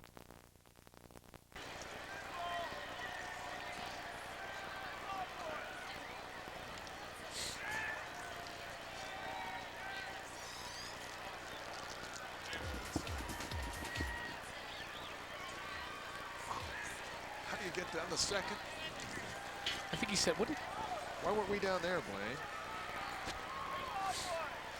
Got it. Thank you.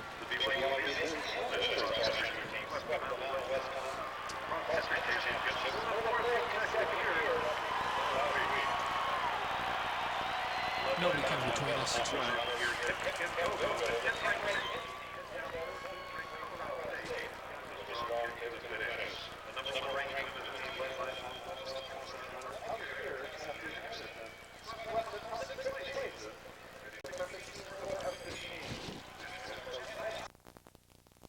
Andrew Walter out of Grand Junction, Colorado, where he was Colorado's best. Back to throw. Guess what? He's going deep for the. This could be touchdown number 12 this year for Sean McDonald. 68 yards.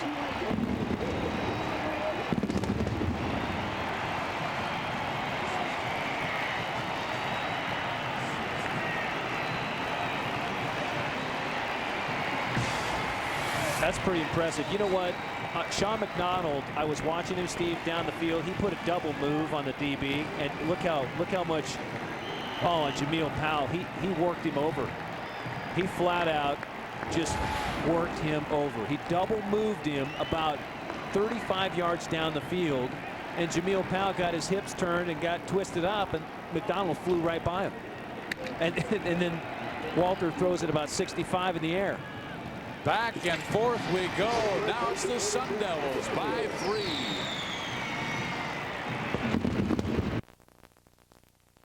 With Casey Bramlett, very mobile quarterback, as we saw it here. He runs it in. A fake to Armand, and then took it in on the quarterback keep.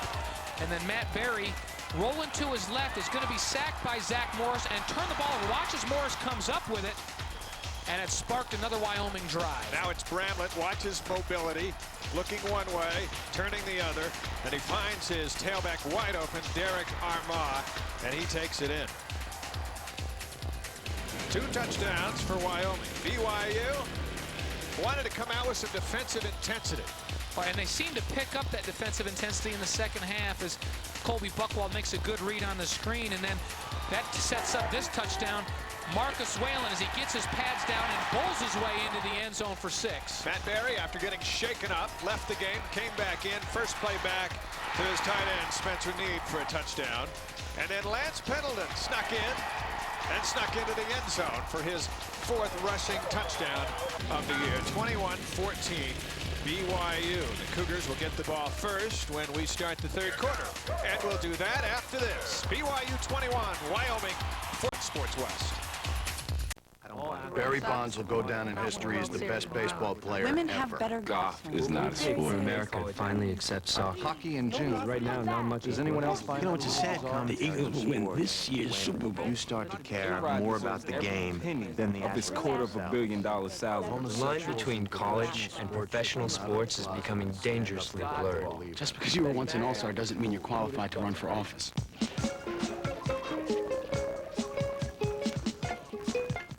On ESPN Classic, every athlete has a... Here, that's huge. Charlie Taylor played here. Charlie Taylor, Keith Poole. And here goes Bowler scrambling and running, and he like that. He chose a great route because it got him the first down. Well, the quarterback in 1973 for Morris Owens in his record-setting season was Danny White. ASU has had some quarterbacks as well, and Danny White, one of the very best, along with Mike Pagel and Jake Plummer, Mark Malone. More of Danny White's numbers are going to fall. The single-season mark will fall soon. If Andrew Walter goes over 364 today, he passes Danny White for the single-season mark in ASU history. And it was that same 73 season where Morris Owens was so strong. What was happening? Egbert tries the middle, not much there.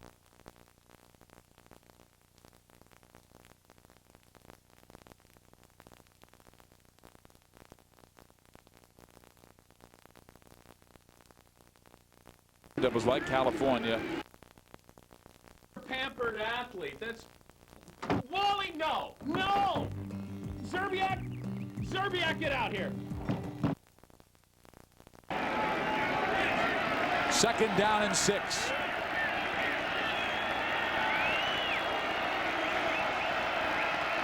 McConan goes motion. Arizona State blitzes, and Bowler overthrows tight end Brandon Hall. Again, that NFL show comes your way. It's Michael Irvin, Tony Siragusa, and comedian Tommy Davidson. And who will they have on board this weekend? Well, Steve Harris of the practice matches wits with Tony. Reversal of fortune talk. He'll talk about teams that started slow and now are doing well, and also teams that started well and are struggling right now. That is on the NFL show on Fox Sports Net. 3rd down and 6. Sun Devils showing 4-man rush. Let's see if they break. 146 yards in the first half for Matt Berry. Had a couple of drop balls by Marcus Whalen. That could be a bigger number. So both quarterbacks, good football games, efficient football games in the first half. Adjustment-wise, what do you think were done by both teams? I think for BYU, they probably talked about the same things defensively they talked about coming into the game, and that is putting pressure on Bramlett but not allowing him to get outside. You saw a couple times when he turned the corner, broke containment. He is very dangerous. And for Wyoming, they've got to get a little more stout inside. They're allowing BYU's receiver to run inside breaking routes, and Berry's been able to throw those deep ins and curls all through the first half. So they got to get a little more stout on those from the defensive back standpoint. BYU's going to get the ball, and you remember there was that 15-yard penalty, and it's now being marked off, an unsportsmanlike personal foul against BYU. So here comes the 15-yard walk-off, and Wyoming's going to kick from the 50 as we prepare for the kickoff presented by the Homestead, an adventurous resort for the mind. So after the walk-off, They'll kick it from the 50. Now, Blaine, they could either try an onside kick or just boot it out of the end zone. They've got a few options on the short field. Well, this isn't something you practice. If you could practice it, you'd have them kick real high with a lot of hang time and try to get down there and force BYU to run it back and get them inside the 20. But that's something you don't practice very often. Donovan boots it just shy of the first. And BYU will start from the 20. Pass distribution, we've broken it down for you, and here it is. Well, you take a look, and it falls down the middle of the field. Look at the center. Underneath, 3 of 6 in the middle, and then 3 of 3 deep down the center. And so BYU's thrown a lot of balls down the middle, not very many on the sidelines. So when he's thrown it to the sidelines, it's been shorter routes. Wyoming's got to get better in the middle of that secondary. Marcus Whalen starts the second half at tailback. Very straight drop and goes to work, but it's intercepted. Intercepted by Nate Young. And Wyoming will get the ball on the BYU 20 after the turnover. That's the 3rd interception of the year for Young, the junior out of Jackson, Mississippi. Well, and BYU trying to get into the seam here, and Wyoming covering a little tighter down the middle. You know, we talked about getting a little bit better down the middle, and Matt Berry threw this one up. It floated on him, and the safeties read it very, very well that time for Wyoming. Nate Young came over, read the quarterback's eyes all the way, and made the pick for the Cowboys. So Casey Bramlett settles in with much better field position than he anticipated. A lot of movement on BYU's defense. They look confused. 1st and 10 from the 20. Armah falls forward for a yard. When Kobe Buchwald was coming on a blitz linebacker position, came up the field, nobody blocked him. He was right there to make the tackle on Armah. We should note that Mike Tanner is not starting on defense here in the second half, so Walkenhorst moves back to middle linebacker, an area where BYU has struggled when he's been there. But we saw Tanner shaken up on that last play of the first half. We'll see how the Cowboys expose it. Bramlett, a lot of time in the pocket. Here's Armah, he's been wide open down that far sideline a couple of times. Buchwald on the stop. And it looks like a 1st and goal for the Cowboys. Well, Casey Bramlett does as good a job as anyone we've seen all year at keeping his vision up the field when he's on the scramble. He's not looking for a place to run. He's just looking to buy some extra time until he can find a receiver. He does a great job of keeping his head up and picking those guys out. 1st and goal, Wyoming from the 10-yard line.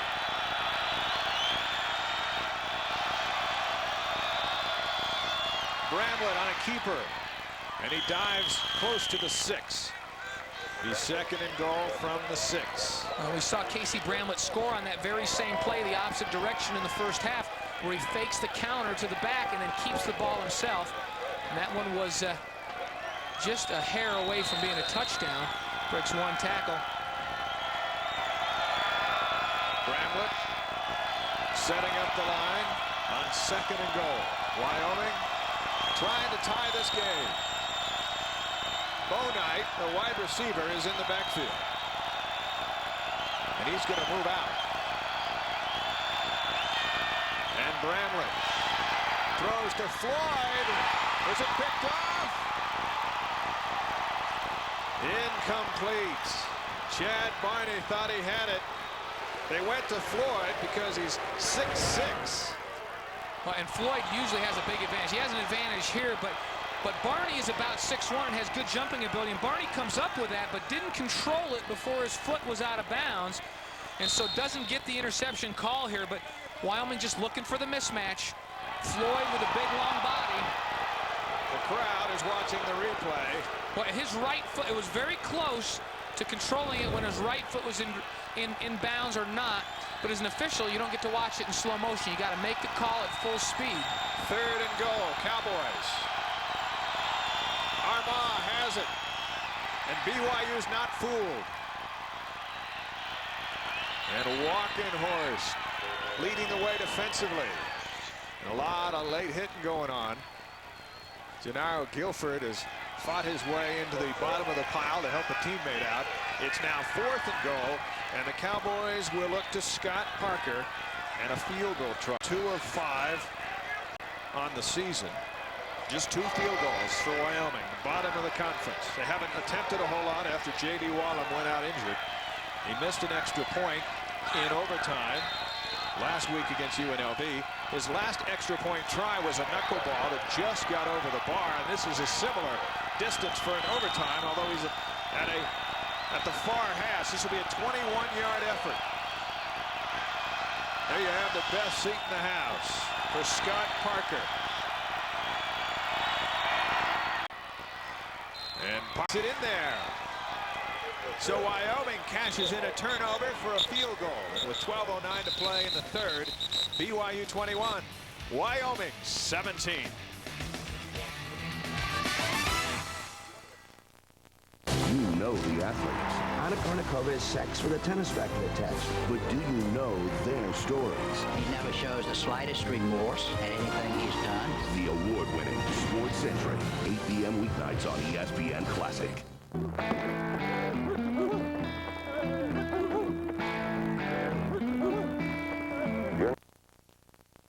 Throws it away, and the flag will be thrown. You said something interesting about Andrew, and you even told him, you said he is a deliberate thrower. Could you explain that? Yeah, well, I told him when I was talking to him yesterday, I said, you know what, you remind me of a little bit like Chris Wenke, just because you move around. You know, not a super fast-footed guy, right? But a nice thrower, knows where to go with the ball. But I said, you're a deliberate thrower, and he kind of had this inquisitive look, like, what do you mean deliberate thrower? I've heard this before. I'll tag it right after this. Tight end was covered by the wide receiver. That penalty's 5 yards. Previous spot. Repeat, first down. Illegal receiver downfield. But Steve, I said you're a deliberate thrower, and he had this. Moving your hands. What's the matter, Tom? A little pressure? Quit it. Snow. Green. December. Love you. Come on, pull the trigger. Let's go, Jackson. Pull the trigger, man. All right, just get a choke. Oh, I guess not.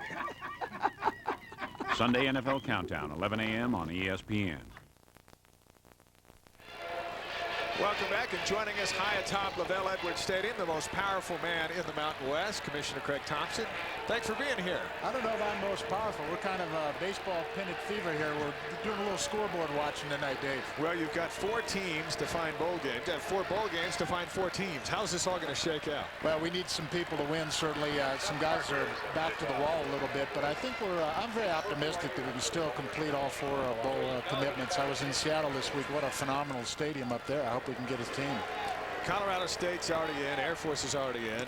But the rest, New Mexico, San Diego State on the bubble, UNLV up in Salt Lake on the bubble, and BYU on the bubble. Well, they're all right now about one-play games. You know, we've got a 1-point game down in New Mexico, a 7-point game up in Salt Lake City, and a 4-point game here. So it's literally 1 play away for those 3 teams. Donovan set to kick it off. Short and high. And this one is left for Curtis Holder. He's got a lot of speed. And he's pulled down at the 31. Well, you can't cheer for teams with BYU's in the mix. They need to win 2 of their next 3, and Wyoming's already out. So as a commissioner, how do you stay politically correct? Well, we've got a lot to cheer for. As you said, there's still 3 teams, arguably 4 teams that are still alive for bowl contention. So I'd cheer for everybody a little bit, but there's some that maybe have a little softer spot than others. How disappointing has it been from a conference standpoint? Utah, across many of the preseason predictions, was picked to win the conference, and they've lost 6 in a row and really struggling up in Salt Lake City as we look at Marcus Whalen. And Whalen a good run on first down. What about Utah? You figured to see the Utes in there as we look at the bowl breakdown. Well, no question. You know, you've got BYU and Utah going into tonight's games 1-7 in the league, and both of them expected to contend for the championship. You know, you see the tie-ins on your screen. We've got a lot to look forward to. These are long-term commitments. I've been asked a lot this week about what happens if we don't qualify for those 3rd or 4th bowls. They're all 3 to 4 or 5-year commitments, Dave, so we're going to be there. BYU with a pretty good chance of the home game here if they can hold on, as Whalen on 2nd down and 4 as the first down as the Cougars move out to midfield. They have a home game next week against New Mexico and then finish at Utah as we look at the eligibilities for these football teams. But if if it's BYU and Air Force mixing in for the Las Vegas Bowl, who picks that? The Las Vegas Bowl committee or television? Well, they have the second pick. It's really the Las Vegas Bowl. But, of course, the Las Vegas Bowl and UNLV's eligibility potentially, it's kind of one and the same because ESPN Regional does own that bowl game. So TV and the bowl game in that situation are one and the same. Whalen again. BYU committed to the run here on their second offensive possession of the second half. And Craig Thompson with us high atop this stadium. This has been a shock for BYU fans, and Wyoming fans have had a disappointing year, and now they move to a very difficult decision in the offseason. Well, I tell you what, they've really played well. They put a lot of points on the board the last couple of weeks. They've really kind of come into their own. They've gotten some healthy players back, the wide receiver particularly. It is going to be a tough decision, and Vic Koenig is a very classy. He's keeping these guys playing hard regardless of what happens. Sports West is happy to be affiliated with the Mountain West Conference. We've had a whole lot of good football games. A week ago, we had overtime in Las Vegas, and this one here tonight, who knows how this will finish out. Well, I tell you, you mentioned BYU playing tonight and then next week again at home. There's a whole lot of banners and championships and bowl things all around LaVell Edwards Stadium, so you think they're pretty good, and their chances of winning at home are very solid. And certainly New Mexico, UNLV still in the hunt. It's going to be interesting, and that's really what you kind of want in a league race as you go right down to that final week or two. You don't want things resolved so early. Kind of gives me, I might have gray hair next time they see me. Greg Thompson, commissioner of the Mountain West Conference, as Curtis Brown comes close to another first down for BYU. Well, good luck for the rest of November. This is crunch time. You've got the race to 6. 6 wins get teams who played 12 games into the postseason. San Diego has 13, so they've got to get to 7, which puts a very big challenge on the Aztecs. Well, it's kind of have their own bowl at the end of the sea game at Hawaii. That's about as good as a bowl game, certainly. How come Blaine's flinching over here on all these hits? As a former quarterback, every time something's going, he's kind of flinching. I feel jumpy over here. He doesn't take his medication in the fourth quarter. Okay. Barry stumbles, regroups, and throws to the end zone. And he throws over everybody's head. Craig Thompson, thank you. There's a big cup of hot chocolate waiting for you down where it's a little warmer. Hey, it's not bad all here at all. We were at the Women's Soccer Championship. BYU won that a couple hours ago. We had hail, we had rain, we had sunshine, we had, I think, a little snow mixed in. Weird weather. It's the Rocky Mountains in November. Indeed. Nice to have you here. So BYU, second down and 10. The commish for stopping by. BYU's first offensive possession ended with an interception. And now we have whistles and a stoppage, and they'll regroup. The ball just inside the 40. Well, Blaine, if you were the commissioner, how would you see how things are playing out here in November? Well, he has to be politically correct and not talk about who he's rooting for, but certainly you've got to be rooting for teams that still have an opportunity to be bowl eligible, because the Mountain West Conference wants to fill their obligations in those 4 bowls. So Barry complete to Justin Anderson. Herman White on the stop, and Anderson came flying through the middle of the field. What you have to have noticed here in the beginning of this second half, those kinds of passes were wide open in the first half for BYU, and Wyoming's made some adjustments. They're a little more aware of BYU's inside breaking routes. They're still there. A good pass that time and a good catch by Anderson, but there was some defense there to meet him as soon as he caught that football. Another first down for BYU from the 22. And Barry to Whalen. Shakes one, shakes two, can't shake the third. Josh Rollins moving offensive end to the elusive Marcus Whalen. A gain of a yard. It'll be second down and 9. Well, I think if you're the Mountain West, you got to be sweating it out, because while there are still 6 teams in the mix, it's very possible that they'll only have 2 teams bowl eligible. Well, it could happen. Boy, some great bowls added this year. San Francisco Bowl, Seattle Bowl, New Year's Eve bowls. I can't imagine better cities. San Francisco's a great city, and so is Seattle. And the facilities they have to play in are going to be wonderful venues for these Mountain West Conference teams to play in. Deep drop, blitz is on. Barry shakes one. Now he's looking for a lane to run. Tosses it to Ord. Ord to the 5. Touchdown.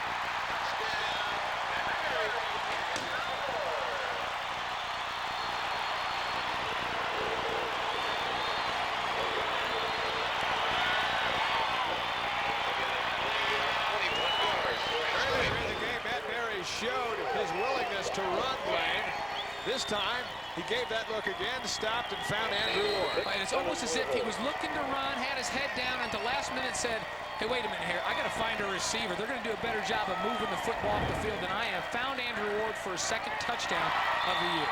Paying with the extra point, and for Ward, that's his longest reception of the year, 21 yards. And with 8:08 to play in the third, it's now BYU 28 and Wyoming 17 as Andrew Ward bowls his way past the goal line.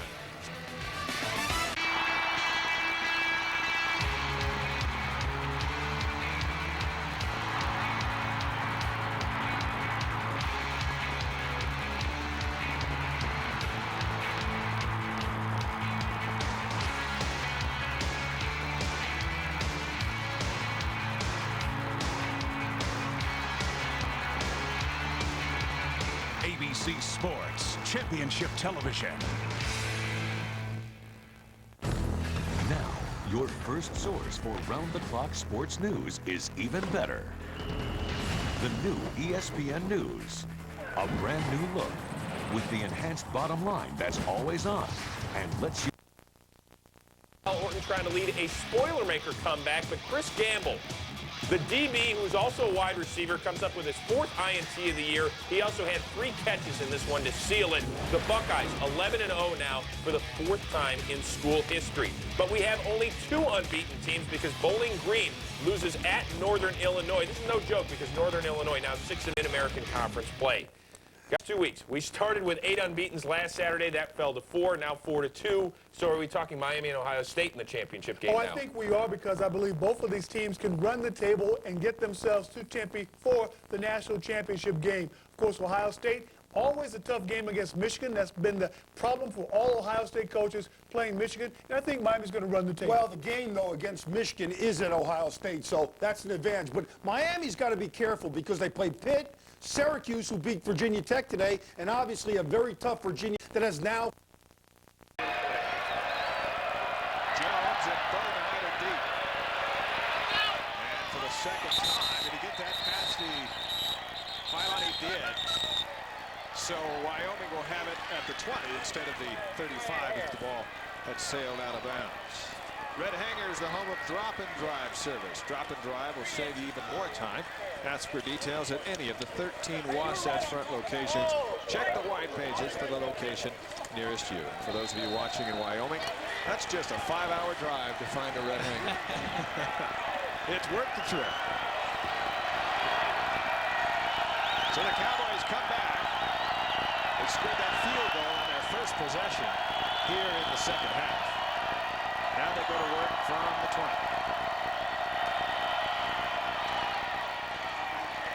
Straight ahead running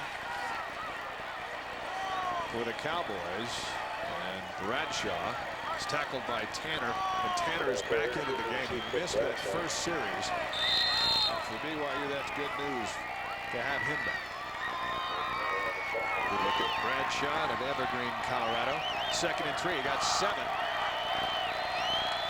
Blitz is on.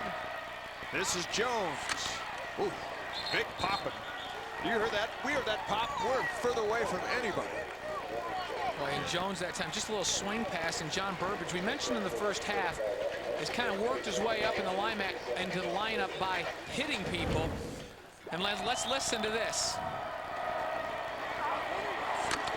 Oh, I tell you what, it's cold down there as well. That was not only ferocious, it had to be very painful. But it's a first down for Wyoming at the 31. So the Cowboys from 10 to get the ground game going, and Bradshaw is tackled by Daniel Marquardt, a redshirt freshman out of San Marcos, California. Look at this BYU defense. Sophomore, junior, sophomore, junior. Into the secondary, sophomore, junior. They're going to be around next year as Bonite takes it around the corner for another first down. And for Wyoming, their wide receivers, Bonite, redshirt freshman, Floyd is a junior, McGuffey a junior, Dustin Pleasant, who they really like, he's a freshman, And Aaron Roberts, who gets a lot of time in at tight end, he's just a freshman. And Casey Bramlett's a junior. Yeah, that's the most important thing right there. You're going to have the maestro back there next year in the backfield coordinating the whole thing. And this Wyoming team is good offensively. They have been. These last 5 games, they kind of struggled early on. The last 5 games, 450 yards and 34.4 points a game. So they've really hit their stride, and these guys are all back next year. So they're going to be good. Vic Koenig looking on, 2nd and 9. It's Bo Knight. Walkenhorst got there quickly. And it goes for short yardage. And it'll be 30. I actually lost a little bit. 3rd and 10.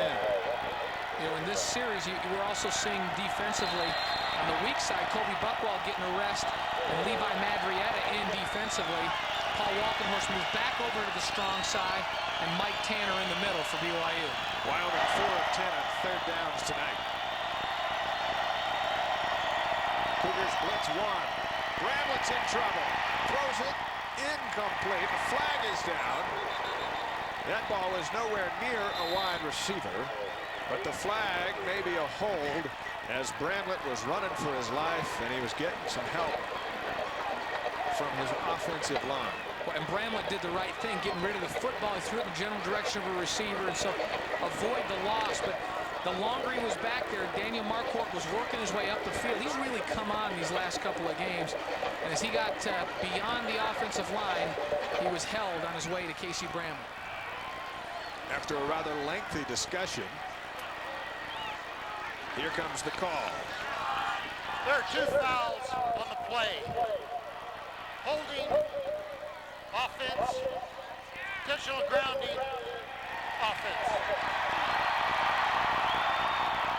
Referee Gerald Wright. Let's take a look. See if you can find a receiver anywhere as Casey Bramlett unloads this football. Good pass rush that time. You saw the hold right there.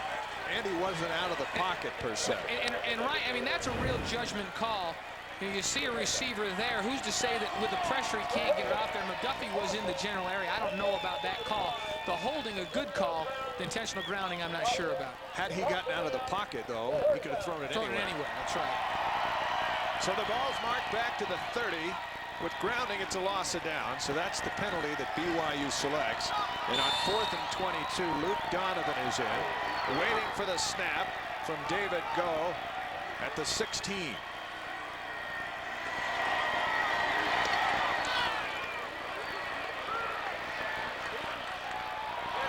And Mahe.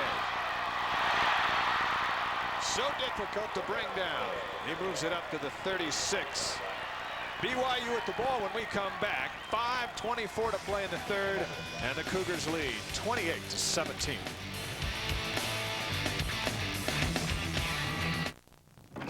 Guys, dinner's ready. Pick it up later.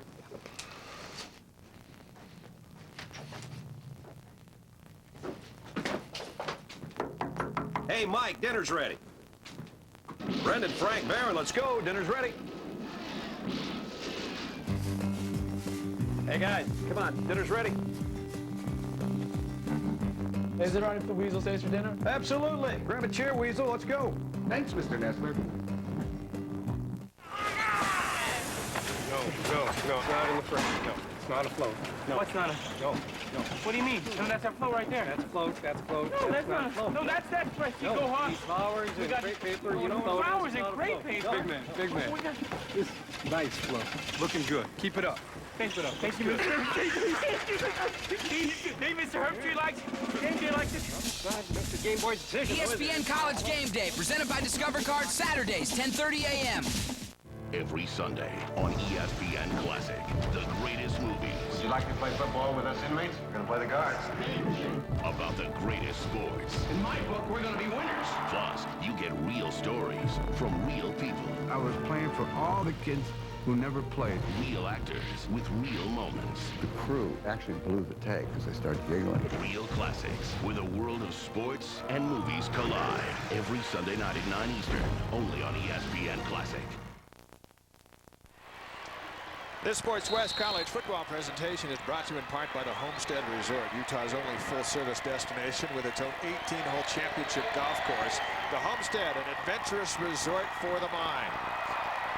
Matt Berry. This time he keeps it and scoots forward for about 3. Boy, Matt Berry, as he gets more experience, he's gonna learn when to take these, when not to. And as the attacking core was closing in on Berry, it was time to get down because he wasn't getting any more yards. And right here, instead of taking that shot, he should get down in that situation and come back to play on the next down. 23 of 34 for Berry, 291, 2 touchdowns, and an interception. On 2nd down and 7, Marcus Whalen. And Whalen across the 40.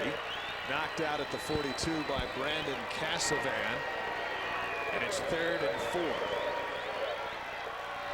Wyoming stayed within 14 points of UNLV through a very good 3rd quarter for the Rebels into the 4th, which allowed them to be in striking distance when they turned it on the last 4 minutes. 28-17. It's almost time, really, for their defense to step it up and make a play to help the offense out for a change. And on 3rd and 4 is a good time to do it. Play action.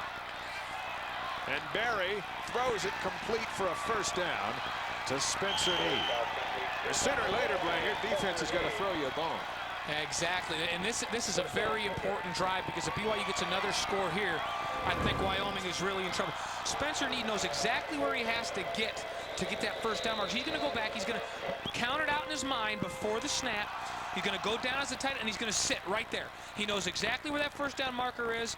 Going to go just beyond it and make himself a big target, almost post the defense up, if you will, like a basketball player for Matt Berry. 1st down from the 47. Whalen across the 50 into Cowboy territory.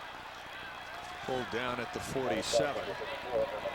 So 4.5, 5 yards for Marcus Whalen. White on the stop. White's the emotional leader on this banged-up defense.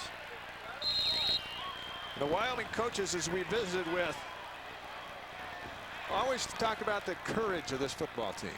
They haven't quit. They've had a million reasons to get down on themselves. They practice hard during the week, and they just keep bringing it.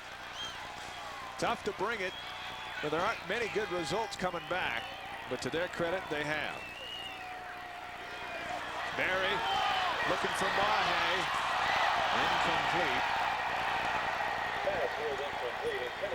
Crowd clamoring for interference. Chris Dixon didn't look back at the ball, but the ball was out of bounds. Well, he was in good position, and officials will usually give you the benefit of the doubt if you're in good position before the ball is thrown, and he's taking a peek back over his shoulder, the ball thrown out of bounds, and Dixon was in good coverage. He was out on top of the receiver. He wasn't trailing, didn't run into him trailing, just good coverage by Dixon on that play. 3rd and a long 3. BYU very productive on 3rd down tonight. No blitz. And Berry goes over the middle again. It's complete. And Toby Christensen has another 1st down for the Cougars. Tyler Gottschalk, haven't called his number for a little while. Gottschalk on the tackle, and BYU's offense continuing to chip away at the Wyoming defense. Well, we talked about this earlier in the game day, but 3rd down conversion defense, Wyoming's one of the worst in the country this year. They really struggled. They get after it on 1st and 2nd down, and especially on 3rd and long, they've been suspect to and susceptible to giving up big plays in that situation. Everybody going out for a pass here.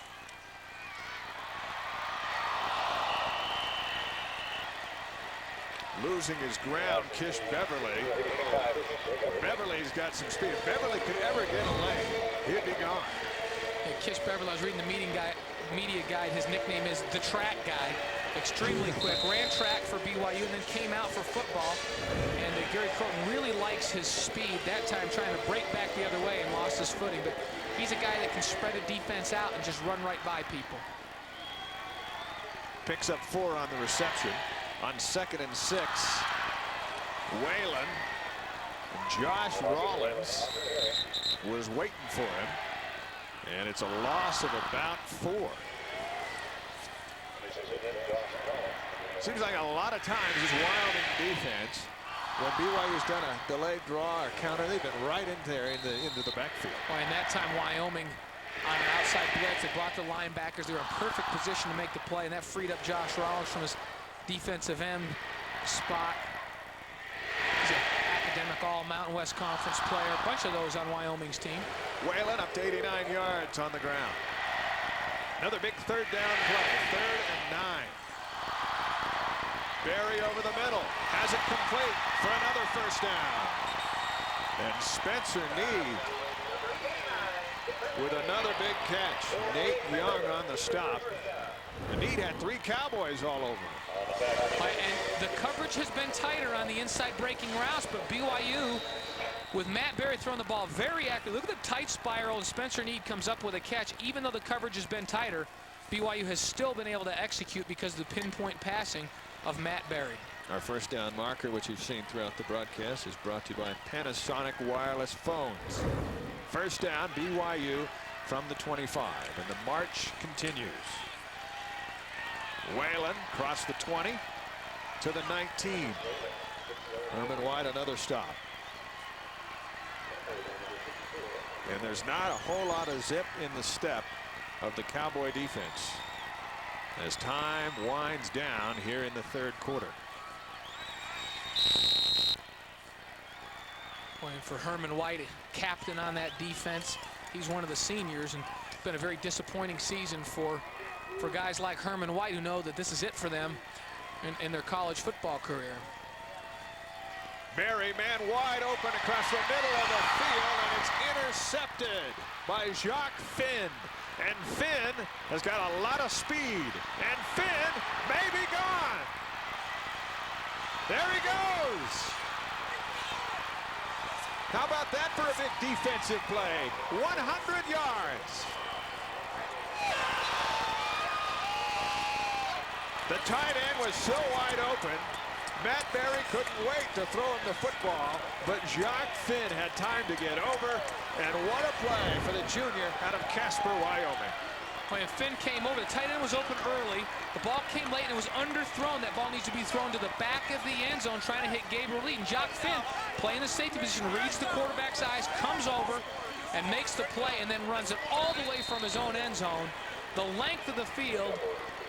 Well, and with the cutback, he had run about 130 yards, exhausted as he gets into the end zone, but what a huge play for this Wyoming defense. So the kid from Casper makes it a 5-point game, and now Wyoming will go for 2. A flag is down. Now another. Timeout. In the end zone. BYU. The BYU has called for a timeout. Now I'm not quite sure why the flags are out. And there will be an officials conference as Finn is congratulated on the sideline. Take a look. Berry's going to see his tight end open down the middle of the field. He's going to throw that ball, but it's underthrown. See, it wobbles just a little bit, and Gabriel Reed has to stop up.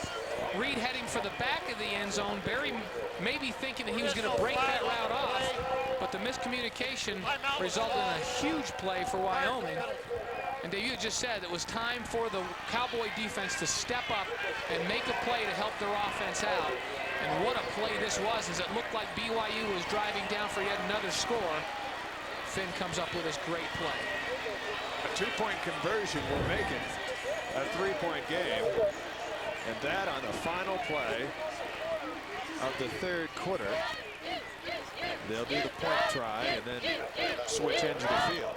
But what a turn of events. BYU driving to what could have been a 35-17 lead. And in a matter of seconds, that lead could just be 3.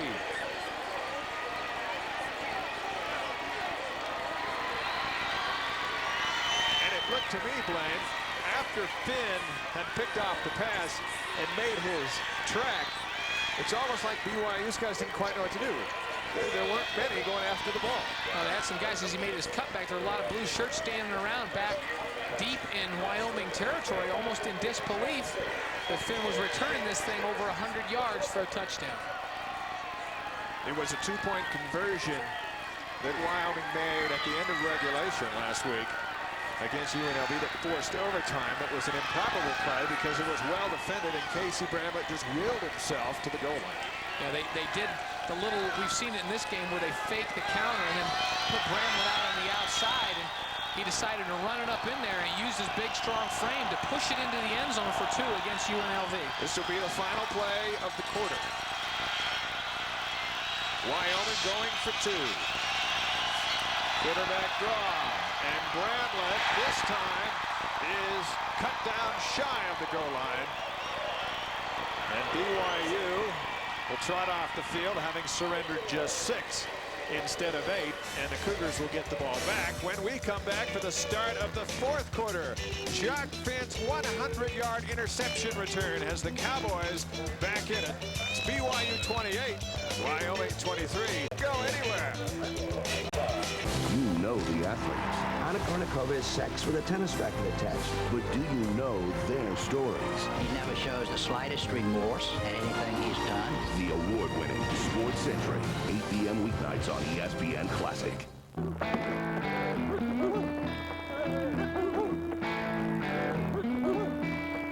You're not Referred to the second half. One reason why Rams Dirk Cutter's football team has been excellent scoring in the second half this year. And they have been slow out of the gate, although they were able to put up 17 in the first half. Be interesting to see what they do this half, Steve. This is Lightfoot, 2 yards deep. Darrell slugged down at the 13. That's bridged by California. PlayStation 2, rated E for everyone. You are now entering ESPN.com. Action Sports Destination.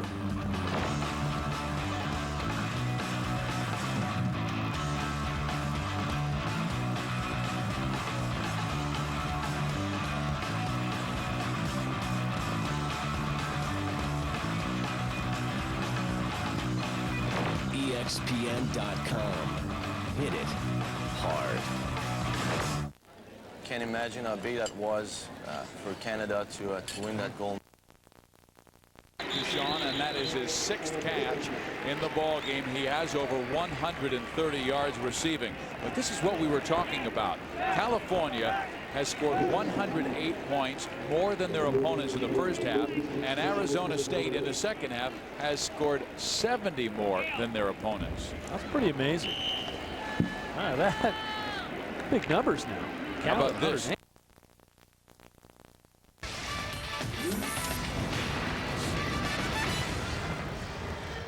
LaBelle Edwards Stadium, we welcome you back for the start of the 4th quarter.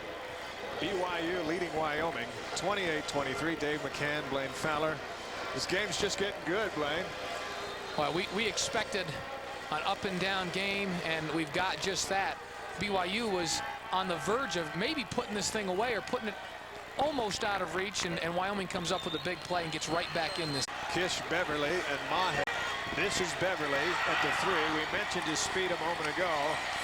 Tripped up and cut down as he crosses the 20. Well, here are the 3rd quarter statistics brought to you by Quality Sinclair Gasoline with SG 2000. It's simply unbeatable. Boy, and Wyoming's defense has been giving up almost 500 yards a game this year. And BYU well on pace to do that at 438. Total yards for Wyoming at 276. Look at the turnovers, though. Costly for both teams. Points 9 for Wyoming from turnovers and 7 for BYU from turnovers. And just an up and down game. That's a lot of offense through 3 quarters for both teams.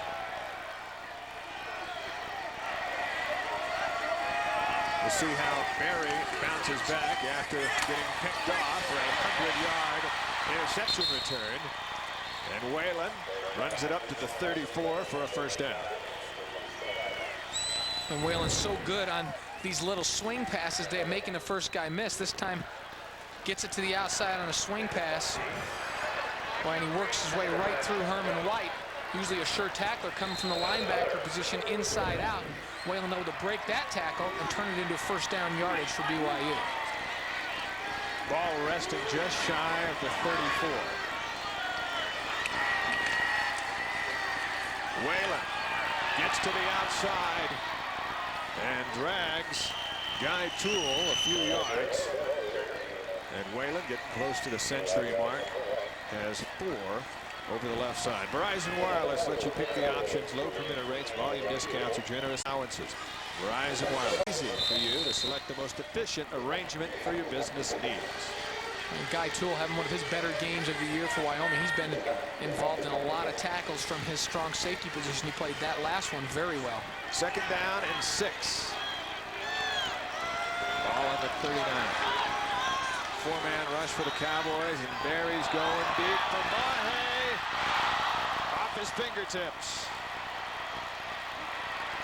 9 times out of 10, he'll make that catch. And that was a good throw that time by Matt Barry at the hands of Reno Mahe. And a time because Mahe was behind the safety. He had split the safeties and got in behind. Barry throws a good ball, and that's one that should be caught and that Reno Mahe normally does catch. Now that's a good situation to go deep. When you've got 2nd and 4 or 5, a good time to go deep. But here on 3rd and 5, you go back to a 5 or 6 yard route that just gets you the first down yardage. Barry steps up in the pocket. Now he's on the move. He'll have the first down. Oh, my! He threw the ball past the line of scrimmage, and this one's coming back.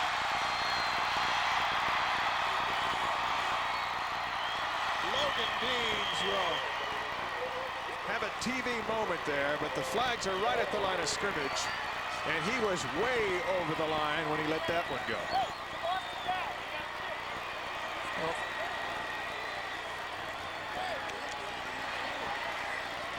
You can do that if you're playing speedball. This is not that. Well, the line of scrimmage was the 39-yard line, and for Matt Barry, he has to know where that is. He has now remember, the line of scrimmage is going to be right here, the 39-yard line. He's going to move as we move, but watch as he moves his way up the field. Right now, he crosses the line of scrimmage. He's a good 2.5 yards past the line of scrimmage when he lets that go. The thing for BYU, he only needed 3 more yards to get the first down. He had plenty of room to get that and then some, but elected to go for the touchdown and wasn't aware of where he was on the field. It's amazing how wide open your receivers can get after you've crossed the line of scrimmage. That's so true. Well, Matt Payne is in the punt on 4th and 7 from the 37. Scotty Vines is back deep for Wyoming. BYU had a punt blocked a week ago. This one gets away fine. Vines going to let it roll, and it takes a Matt Payne roll. Too much, though, into the end zone. And Kish Beverly couldn't jump on it soon enough, so it'll come out to the 20 for Wyoming. The Cowboys have the ball and driving to take the lead here early in the 4th quarter. Matt Payne, long punt. Wyoming with the ball when we come back.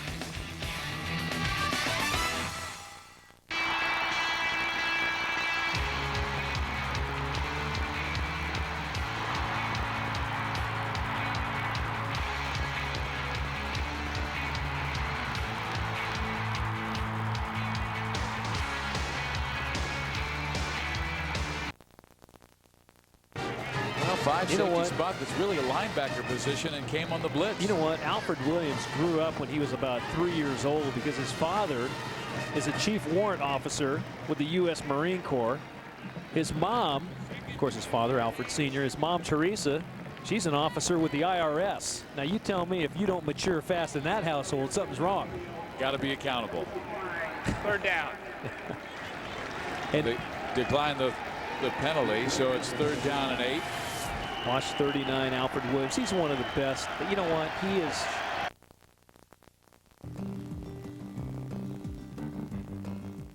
The ESPN.com players. Let's talk about sports. Gosh, Bob, sports talk. In his 4th year as a starter. Now 3rd and 8. The crowd picks up. Williams blitzes again. The throw to Brandon Hall. He breaks free, and Brandon Hall gets the first down. Great effort. Great second effort that time by Brandon Hall. Casey Bramlett, 208 yards passing. And his Cowboys have the ball with a chance to take the lead as they take over on the 20. Pocket holds up. And the pass is complete right in front of the Cowboy bench to Malcolm Floyd. Cellular One is proud to be a sponsor of today's game and proud to offer the latest in wireless technology, equipment, and service. Cellular One has great wireless plans to suit your needs and keep you in touch wherever you need to go. Don't settle for less. Get the best. Get Cellular One service today. 9 yards on the reception. 2nd and 1. It's been a while since Bramlett has tried the deep ball, hasn't he? And he does have a cannon for an arm.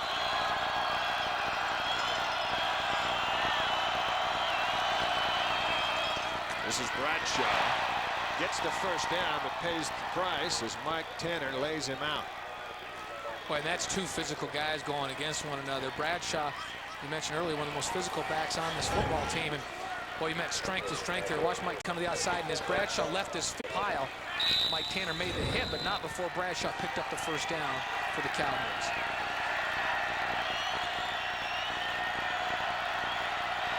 Ball now at the 31. Bramlett changing the play. Armah and Bradshaw in the backfield. Armah's got it. And he looks to the left side for about 3. Efo Peely out of Orem, Utah, Mountain View High School. Peely makes the tackle. 310 pounds of Peely there. Boy, in Wyoming, that's a tough play to defend. They come out and they run that little counter trap. And they also have Bramlett keep it and run, and then they have a third option where they make that fake, and he throws a play-action pass, so everybody has to stay home to successfully defend that one. This time it's a pass for Bramlett. And it is complete. Right on target. Brock Ralph. And a first down. Barney with the tackle. This is just one-on-one. Ralph's going to come out on Barney, go up the field, and run a curl route. And this is when it pays to have big receivers. Brock Ralph at 6'3", going to come down. He's all the way on the top. You're not going to be able to see here. But going to come back and just use that big frame to shield off the defender. And Barney, even though he's 6'1", can't come around and get over the top of Brock Ralph with his size. This has now become a rather anxious stadium. 12 minutes and counting. Bramlett. Scotty Vines. And Vines is close to another first down. Gennaro Guilford on the stop for BYU. But it looks from here like they'll move the chains again. Well, Vines going to go down the field and run a deep out. And Bramlett with the arm strength to get it out there. Throws it as soon as the break is made by Scotty Vines. Guilford defending on him out on the outside, but too much of a cushion for Vines. Casey Bramlett able to stick it in there. Another first down. The Cowboys have lured the Cougars into just the kind of game they're hoping for. Back and forth, but with a chance. And Jones, good yardage again over the left side. Jones, a junior out of Denver. Burbage on the stop for BYU. Okay, look, this is the play we talked about, the little counter trap to the inside. Don't be surprised to see Bramlett pull that out here as they've been setting it up for him to run or to roll out and throw the ball on play action. 2nd and 3.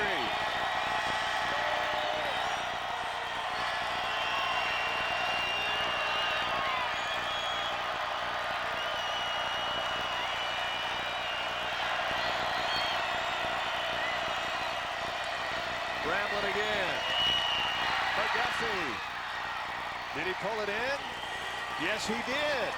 And another big first down for the Cowboys. Ryan McGuffey, 23 yards on the reception. Boy, and McGuffey made a great adjustment. He was originally running on this route, it was a little crossing route, and he was running with his head turned to the inside. When he felt the defender on his inside, he made the adjustment and went to the outside toward the corner. And Bramlett threw the ball out where he could complete it. You see the arm strength of Bramlett. Those balls have a whole lot of zip on them. 1st and 10 Wyoming from the BYU 17. Armah and Jones switch places. It's Bramlett. Belts out the call from the shotgun. Blitz is on. Bramlett is sacked.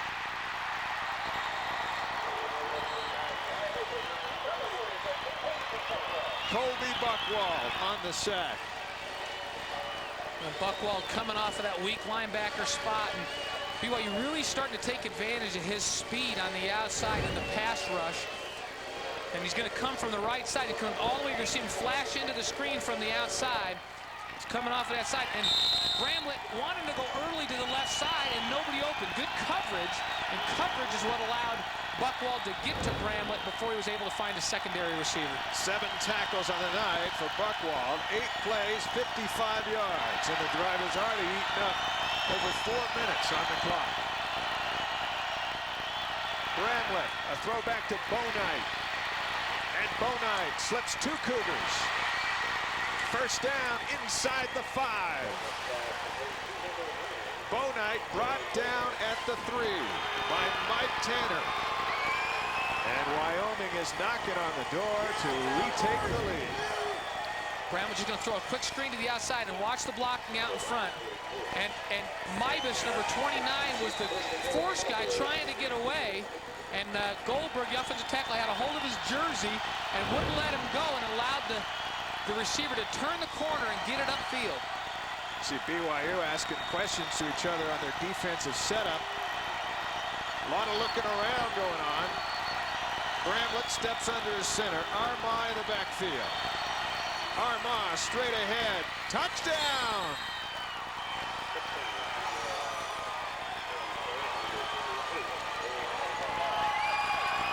Wyoming has taken the lead with 9:10 to play. 9-28. And now they'll think about going for 2 to extend their advantage out to 3. A 2-point lead doesn't do them any as far as field goal. Arm up inside, get his shoulders down and forward lean, and just use himself as a battering ram to get in there and bounce off, keep his feet, and get it into the end zone. A good run by Armah on the play. A gut check drive for Wyoming, right through the heart of the BYU defense. And the lead is now 29-28. Big reception in that last series was Ryan McGuffey. We caught up with Casey Bramlett to talk about the connection of Bramlett and McGuffey in the Wyoming offense. I think he's a guy that you can count on anytime you need a big play, anytime you need a 3rd down conversion, anything, you can rely on him to be able to get open. But I think that teams are starting to concentrate on him more and more. So we have to be able to go other places, get other receivers open. McGuffey missed the UNLV game. He was suspended after being arrested on a DUI charge. That charge changed. Driving too close under dangerous conditions. There was no one hurt. And by Wyoming law, he was able to get that change from a DUI, and his suspension ended with the change. And they missed him last week in Las Vegas, even though Scotty Vines had a career night, 237 yards. McGuffey's their leader. And he's a smart receiver. We talked about the big play that got Wyoming down there in scoring territory, where he made an adjustment on his route to get himself open for Casey Bramlett. And that's the experience of a Ryan McGuffey in there. Bonite's in the backfield, more than likely to move out. And that'll give Bramlett the option of a keep or a pass. This is a 2-point conversion try for Wyoming. Bramlett's going to throw it, and it's complete. And the Cowboy lead is 3. Malcolm Floyd, a junior out of Sacramento, has given Wyoming the advantage with 9:10 to play. An advantage they have earned on both sides of the ball. You're watching college football on Sports West. Back after a message from the middle. Ryan Gutierrez gets the block. We said Nnamdi Asamuga, but it wasn't. It was Gutierrez, and in runs Forrester with a touchdown. There's a look at Ryan Gutierrez. Great play on special teams. They have 2 number 23s. One is Michael Porter. The other is Ricky Gutierrez. And now getting knocked down is Darrell Lightfoot. I'll tell you what, Cal special teams have really played well in this game against a team that's usually strong in special teams. Hey, Steve, you can tell when a player doesn't score a whole lot. Watch how he celebrates. Oops. What's going on over there anyhow? I mean, get out from behind the bench and get out over the sideline where the cameras can see you, would you? Our cameras catch everything. Finding Forrester, and they found him. How about that? Rice and the Raiders, a terrific NFL matchup, an historic broadcast. Madden to hip on Monday night. That's right. Move it! Get after it! Drive it! Move it! Keep going! Oh!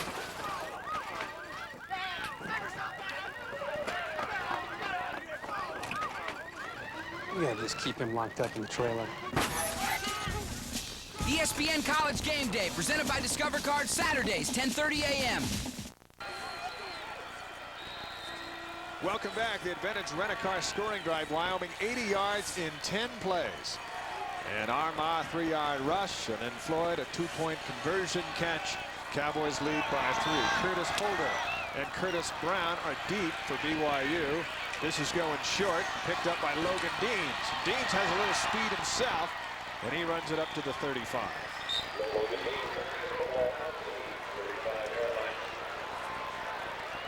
Did you know 1/4 of all small businesses are using the internet to provide added service to their customers? I4 Solutions is your one-stop firm to build your company's website and tailor it to fit your needs. I4 Solutions. So the ball resting at the 36 for BYU. 8:59 to play. And the Cowboy lead is 3. Whalen in the backfield. Blitz is on. Need with the reception across the 40 to the 44. 8 yards for Spencer Need. This game sure changed on the 100-yard interception return. Matt Berry late on a throw to a wide open man in the end zone. Jacques Finn picked it off, took it all the way back, and instead of 35-17 BYU, lo and behold, it's 31-28 Wyoming. Berry up to 341. 2 touchdowns, 2 very costly interceptions. On 2nd and 1, Whalen. First down. And the ball will be spotted right at midfield. And Whalen will get 6. Playing for BYU, Dave, you have to wonder, want to take some time off the clock and go down and try to score a touchdown. But the way this Wyoming offense has been moving the football, you almost get the feeling that whoever has the ball last with enough time on the clock has a chance to win this football game. Just like the old WAC when these two teams got together.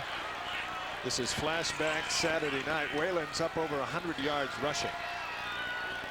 1st and 10 BYU from midfield. Berry has a man wide open, doesn't see him. Now he's on the run. Gets a big block. And Berry is down at the 42. Scrambled for 8 yards. Jason Kukahika was streaking down the middle of the field, but couldn't get his attention. Casey Adams on the tackle out of Laramie High School. Well, and you watch Kukahika, watch down the left side as these guys get in their drops. He's going to have a wide open receiver right down the left side of the field here. Watch as you're going to see him right on the 40-yard line right now. And Berry didn't see Kukahiko. He had pass rush in his face at the time. And that time recognizing he was over the line of scrimmage, turned it up, and got an extra 3 yards as he backed his way for more yardage. Berry again. Mahe inside the 30 to the 27. And another first down. And so after the play, scuffling going on in the secondary. Nate Young and Chris Dixon with the stop. Take a look at Mahe. He's going to run a crossing route. There he is. He's going to come down. He's looking for a spot, a soft spot in the zone. He finds that spot on the right side and picks up big yardage for BYU. This is very reminiscent of the game in Laramie last year. We took a look at some of those highlights early on tonight. Back and forth we go down the stretch. First down BYU from the 27.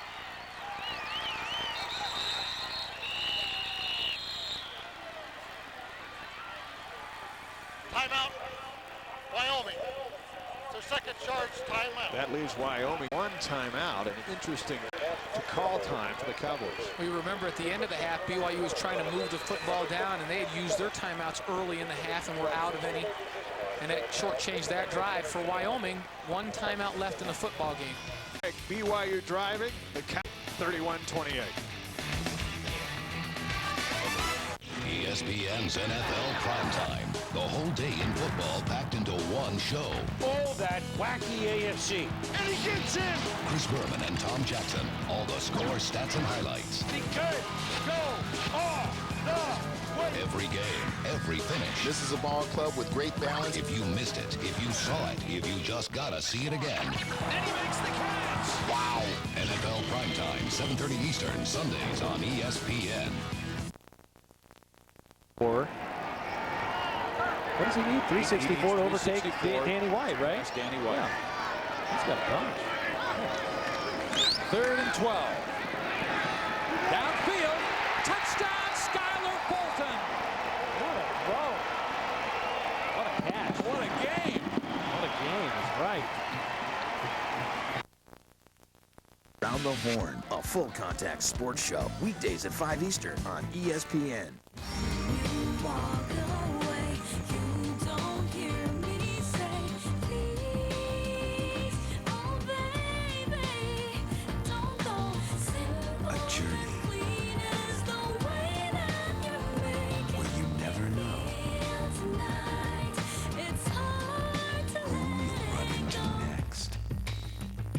Kingdom Hearts for PlayStation 2, rated E for everyone.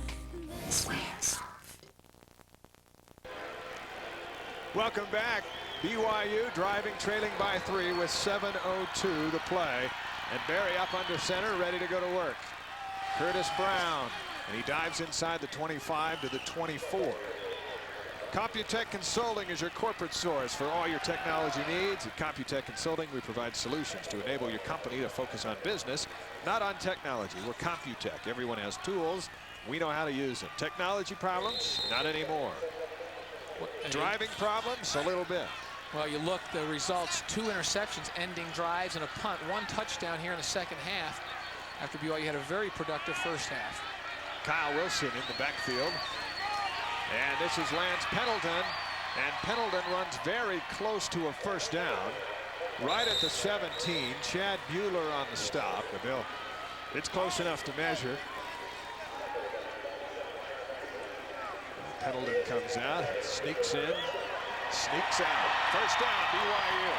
And there was actually a time in the season when there were some questions over whether Lance Pendleton should be the starting quarterback. He was getting more and more playing time. Had relieved Brett Engelman in second half of some football games, and he's back to what he was at the start of the season. That's a situational quarterback that gives BYU a runner at that spot. Marcus Whalen looking to build on their current drive, and Whalen is cut down close to the 10 by Nate Young. So BYU driving right back under 6 minutes to play. Well, and just a play where BYU tries to extend that Wyoming defense and create some cutback seams for Whalen. Looks a little more explosive tonight than we've seen him when we've had BYU earlier in the year. Looks like he's healthy again. 111 yards rushing and a touchdown for Marcus Whalen. 2nd and 4, BYU from the 11. This is Pendleton again. And he leans inside the 10 to the 9. About 1.5 yards shy of the first down. Josh Rawlins. Rawlins went to Ricks Junior College in Rexburg, Idaho. Served a Mormon mission to Long Beach. And he's a senior defensive end for the Wyoming Cowboys out of Green River, Wyoming. Well, for Rawlins, that time played the play very well. BYU running a true option where they're coming down, and Pendleton has the option to either keep the ball or pitch it. And Rawlins played the quarterback very well that time. Forced Pendleton to turn it up and then made the tackle. 3rd and 2, Whalen in the backfield. And Whalen didn't get much. Depending on the spot, it might be close enough to measure. Andrew Ord has already signaled a first down for BYU. If it's not, what a decision this would be for Gary Croton. Well, he looks to be, it is really, really close. And in this case, when you have a solid kicker, Boy, you have to kick the field goal and tie the football game up and then put your defense back out there with 4:35 with a tie game. They're going to measure. Look down the road for these two teams. Next year, BYU will play at USC and at Notre Dame, and they'll have home games against Boise State, Georgia Tech, and Stanford. Boise State may be the best three of those three teams. Wyoming, who played the likes of Tennessee, Washington, and Boise State this year, will have a little milder schedule. Oklahoma State, Kansas, and Boise State. There you see how close it is. But Gary Croton is getting some coaching from the fans here as they all say go. You know, go for the first down. It's only 6 inches. It's only 6 inches, but it is the difference between tying the game and giving the ball up. BYU for it on 4th down 34 times this year. This is the 35th. They've made it on 14. And Wyoming has not been very good on 4th down defense. Berry got a surge and looks to have it. Berry running right behind Scott. Jackson's behind, and he needed just 6 inches. And that surge initially looked like he got it, and he does. Well, Gary Croton, no doubt, looking at the numbers, saying, okay, Wyoming has not been good at stopping people on 4th down. We feel good about what we can do here as an offense, and saying, okay, let's go for it. Put your quarterback in there and do a quarterback sneak. So BYU in good shape now. Pendleton is in at quarterback. Pendleton the option to Whalen. Whalen lowers his shoulder and gets a yard, maybe 2. Wyoming has been very stingy inside the 10-yard line. Gottschalk and Dixon on the tackles, and that clock continues to tick away, which may work to Wyoming's disadvantage, certainly if BYU can score. Boy, and Gottschalk did a great job of playing through the cut block. Dustin Reichert tried to cut Gottschalk. He used his hands to fend off the cut block and came and make the tackle. Very good play by the inside backer for Wyoming. 2nd down and goal. Berry play action to the end zone. Touchdown.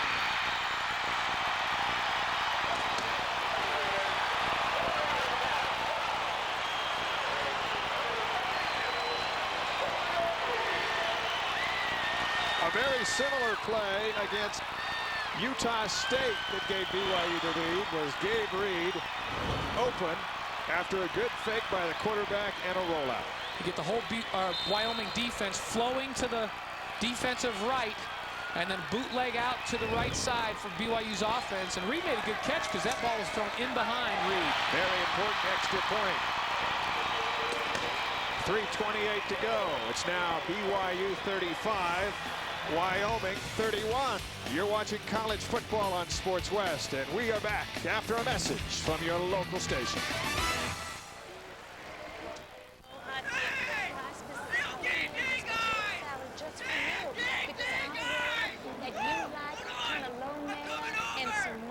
And chives and black pepper and red pepper and white pepper and some Cajun spices, and I put it all together and everything. So I really hope you like it. And the brownies in particular, I went and I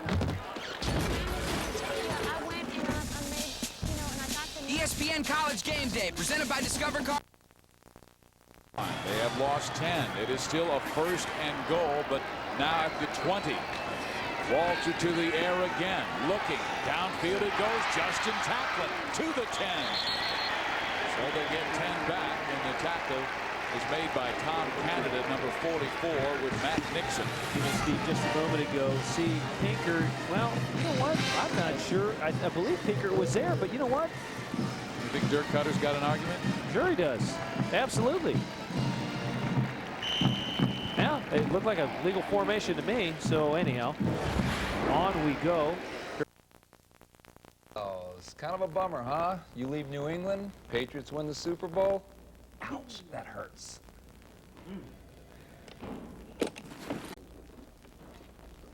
I'll see you guys later. Yeah, good to see you. Good job, boy. Sunday NFL Countdown, 11 a.m. on ESPN.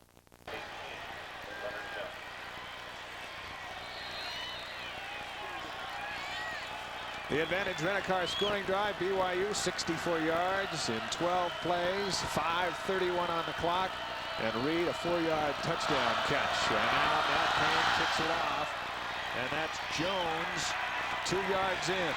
He's bringing it out. Trying to get around the corner, he does, and Jones gets up to the 30. 8 flag comes in, they might get more. For each game, we feature the Zephyr Hook Me Up reception of the game, presented by Zephyr Technology Solutions. And here's tonight's Zephyr Hook Me Up reception of the game. A nice fake by Matt Berry. He's looking for his tight end. And Gabe Reed with his 5th touchdown of the season. And they're sorting out the penalty as we look at Matt Berry celebrate. And it may go against Wyoming, Blaine. Well, I think it's going to be a hold on the return. And for Wyoming, they had excellent field position with the return, and now that's going to move them back deep in their own territory. But with 3:17 left, we've seen this offense move the football. Holding during the return. 10-yard, half the distance for goal. First. And you'll see the hold. It's out on the left side. Out on the left side. Right there, you see the hold. Josh Brandon trying to get outside and contain, grabbed a hold of his shirt and arm. It was right out in the open on the outside where the officials can easily see it. Bramlett mishandles the snap, falls down at the 10. He's also working from the loudest area of the stadium, right in front of the student section. Well, for Bramlett, they wanted to run that little counter trap play, but the snap was mishandled. As you look at that timeout situation, Wyoming, and he couldn't get the hand up to the running back. Time is now the enemy of the Cowboys. 2nd down and 14. Bramlett will take this snap from his 5. 3-man rush for BYU. That's too much time for Bramlett. And he takes off. And he's cut down. Cut down at the 17 by John Denny. He picks up 7 on the scramble. And it's 3rd and 7. Take a look. Just a 3-man rush. BYU elects to go with coverage. Bramlett with all kinds of time, but nobody open. Decides to tuck it. Does the right thing. And he holds Kobe Buchwald with a fake pass and picks up 7 for his team. 3rd and 7 with the clock moving. Some confusion on the line. 8 seconds on the play clock. 3-man rush. Bramlett has it incomplete. It was held on to for a moment by McGuffey. And Michael Madsen, who had an interception in the first half, knocked the ball away, and it's 4th and 7. Boy, and all kinds of time for Bramlett. Wyoming is sending just their wide receivers out. They're keeping both backs in protection, along with their 5-man offensive line to protect against 3 BYU defenders. So it's going to be very difficult to get pressure. Wyoming's receivers really having to work downfield to get open against that many people in coverage. 4th and 7. Cougars blitz. Bramlett goes deep. McGuffey's down there. Incomplete.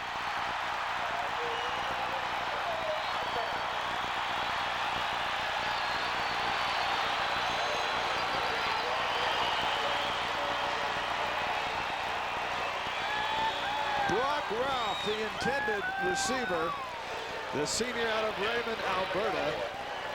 And it was Ralph, not McGuffey, and it looked like he had a chance at it. Boy, he was open. He had beaten Barnes. Sideline.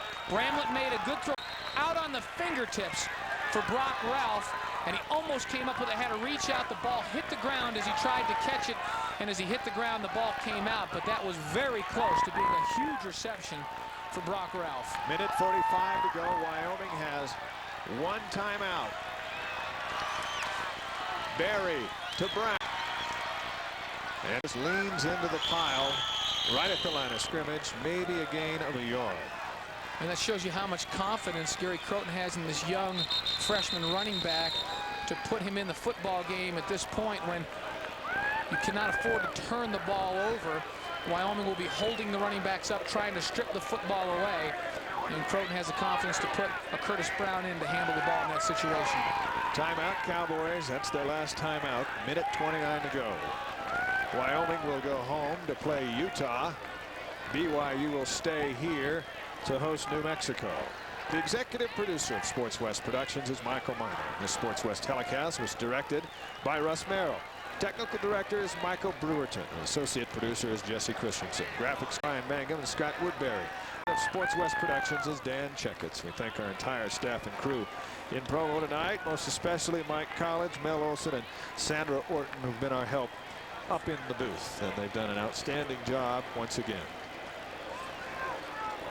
For BYU, if they can hang on, will move to within one more win of becoming bowl eligible. And if they're eligible, there will be a bowl game ready and willing to take them. They'll have 2 games to do it. Either New Mexico at home or Utah on the road. New Mexico has just come in at the wrong time. So last time they were here was Lavelle Edwards' final game, an emotional night. All the reason for a motivated performance, and BYU won that game. 9. Whalen. And Whalen still on his feet. Look at it go. Marcus Whalen just took half the Wyoming defense on a tour of Provo. Well, and one of the things that happens in this situation, you're telling the first people that arrive at the football, don't make the tackle, hold the guy up. Hold him up so that other people can try to strip the ball away. And as they're all busy trying to strip that football, Marcus Whalen just keeps his legs going and carries the entire pile 5 more yards for a first down. Matt Berry more than likely to put a knee down and let time tick away. The Cougars don't need any more points. And that's what. Now the crowd, of course, would like to see some more points. They've been sitting around in the cold for a long time. But BYU, all they need is a win. At the conclusion of each game, we present the most valuable player, presented by Computech Consulting and I4 Solutions. Tonight's Computech I4 MVP is Matt Berry.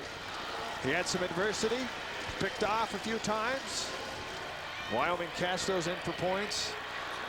But he regrouped, stayed focused, and led the Cougars on the drive and threw the go-ahead touchdown pass.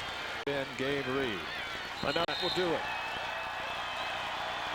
The Cougars will improve to 5-5 on the season. Wyoming slips to 2-8. And they'll have to wait a little bit longer to win in Provo. Their last win, 1987. They had a chance here tonight. They had the lead. BYU's defense, or offense rather, answered the call. And the Cougars get just enough to get out with a win. 35-31 BYU. You're watching college football on Sports West. And we're back after a message from your local station. We don't win this game. Our dreams are shattered. We're going to be #1, baby. ESPN's The Season brings you sports from a different angle. That's a team right there, baby. Close enough to feel the tension. Go out there, beat Army. Tense enough to feel the heat. Hot enough to explode. You're killing us! Thursday nights, Southern Fried Football. Come on now, make it work. Working out with the SEC. The Season, SEC Football. Midnight Eastern, Thursday nights on ESPN.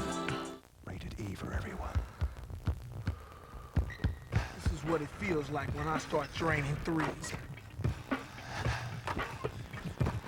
This is what you'll see when you bring it in my lane.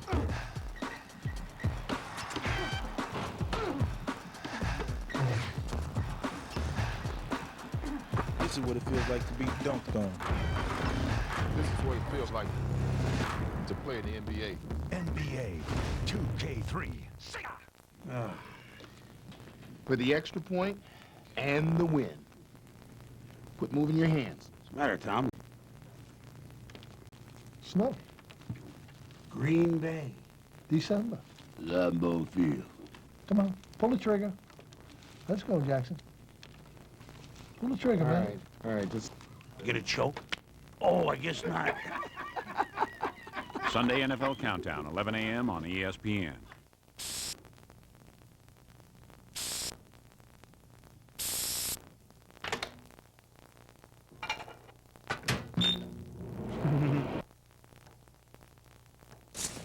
Come on, Skunky Skully.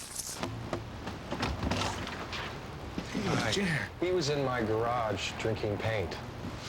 Get in here. I'm sorry. This is not going to happen again. Come on. You can do this.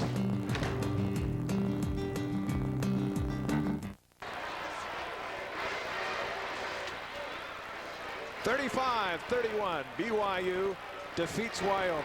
Promotional services for this Sports West telecast have been provided by Red Hanger. Red Hanger is the home of drop and drive service.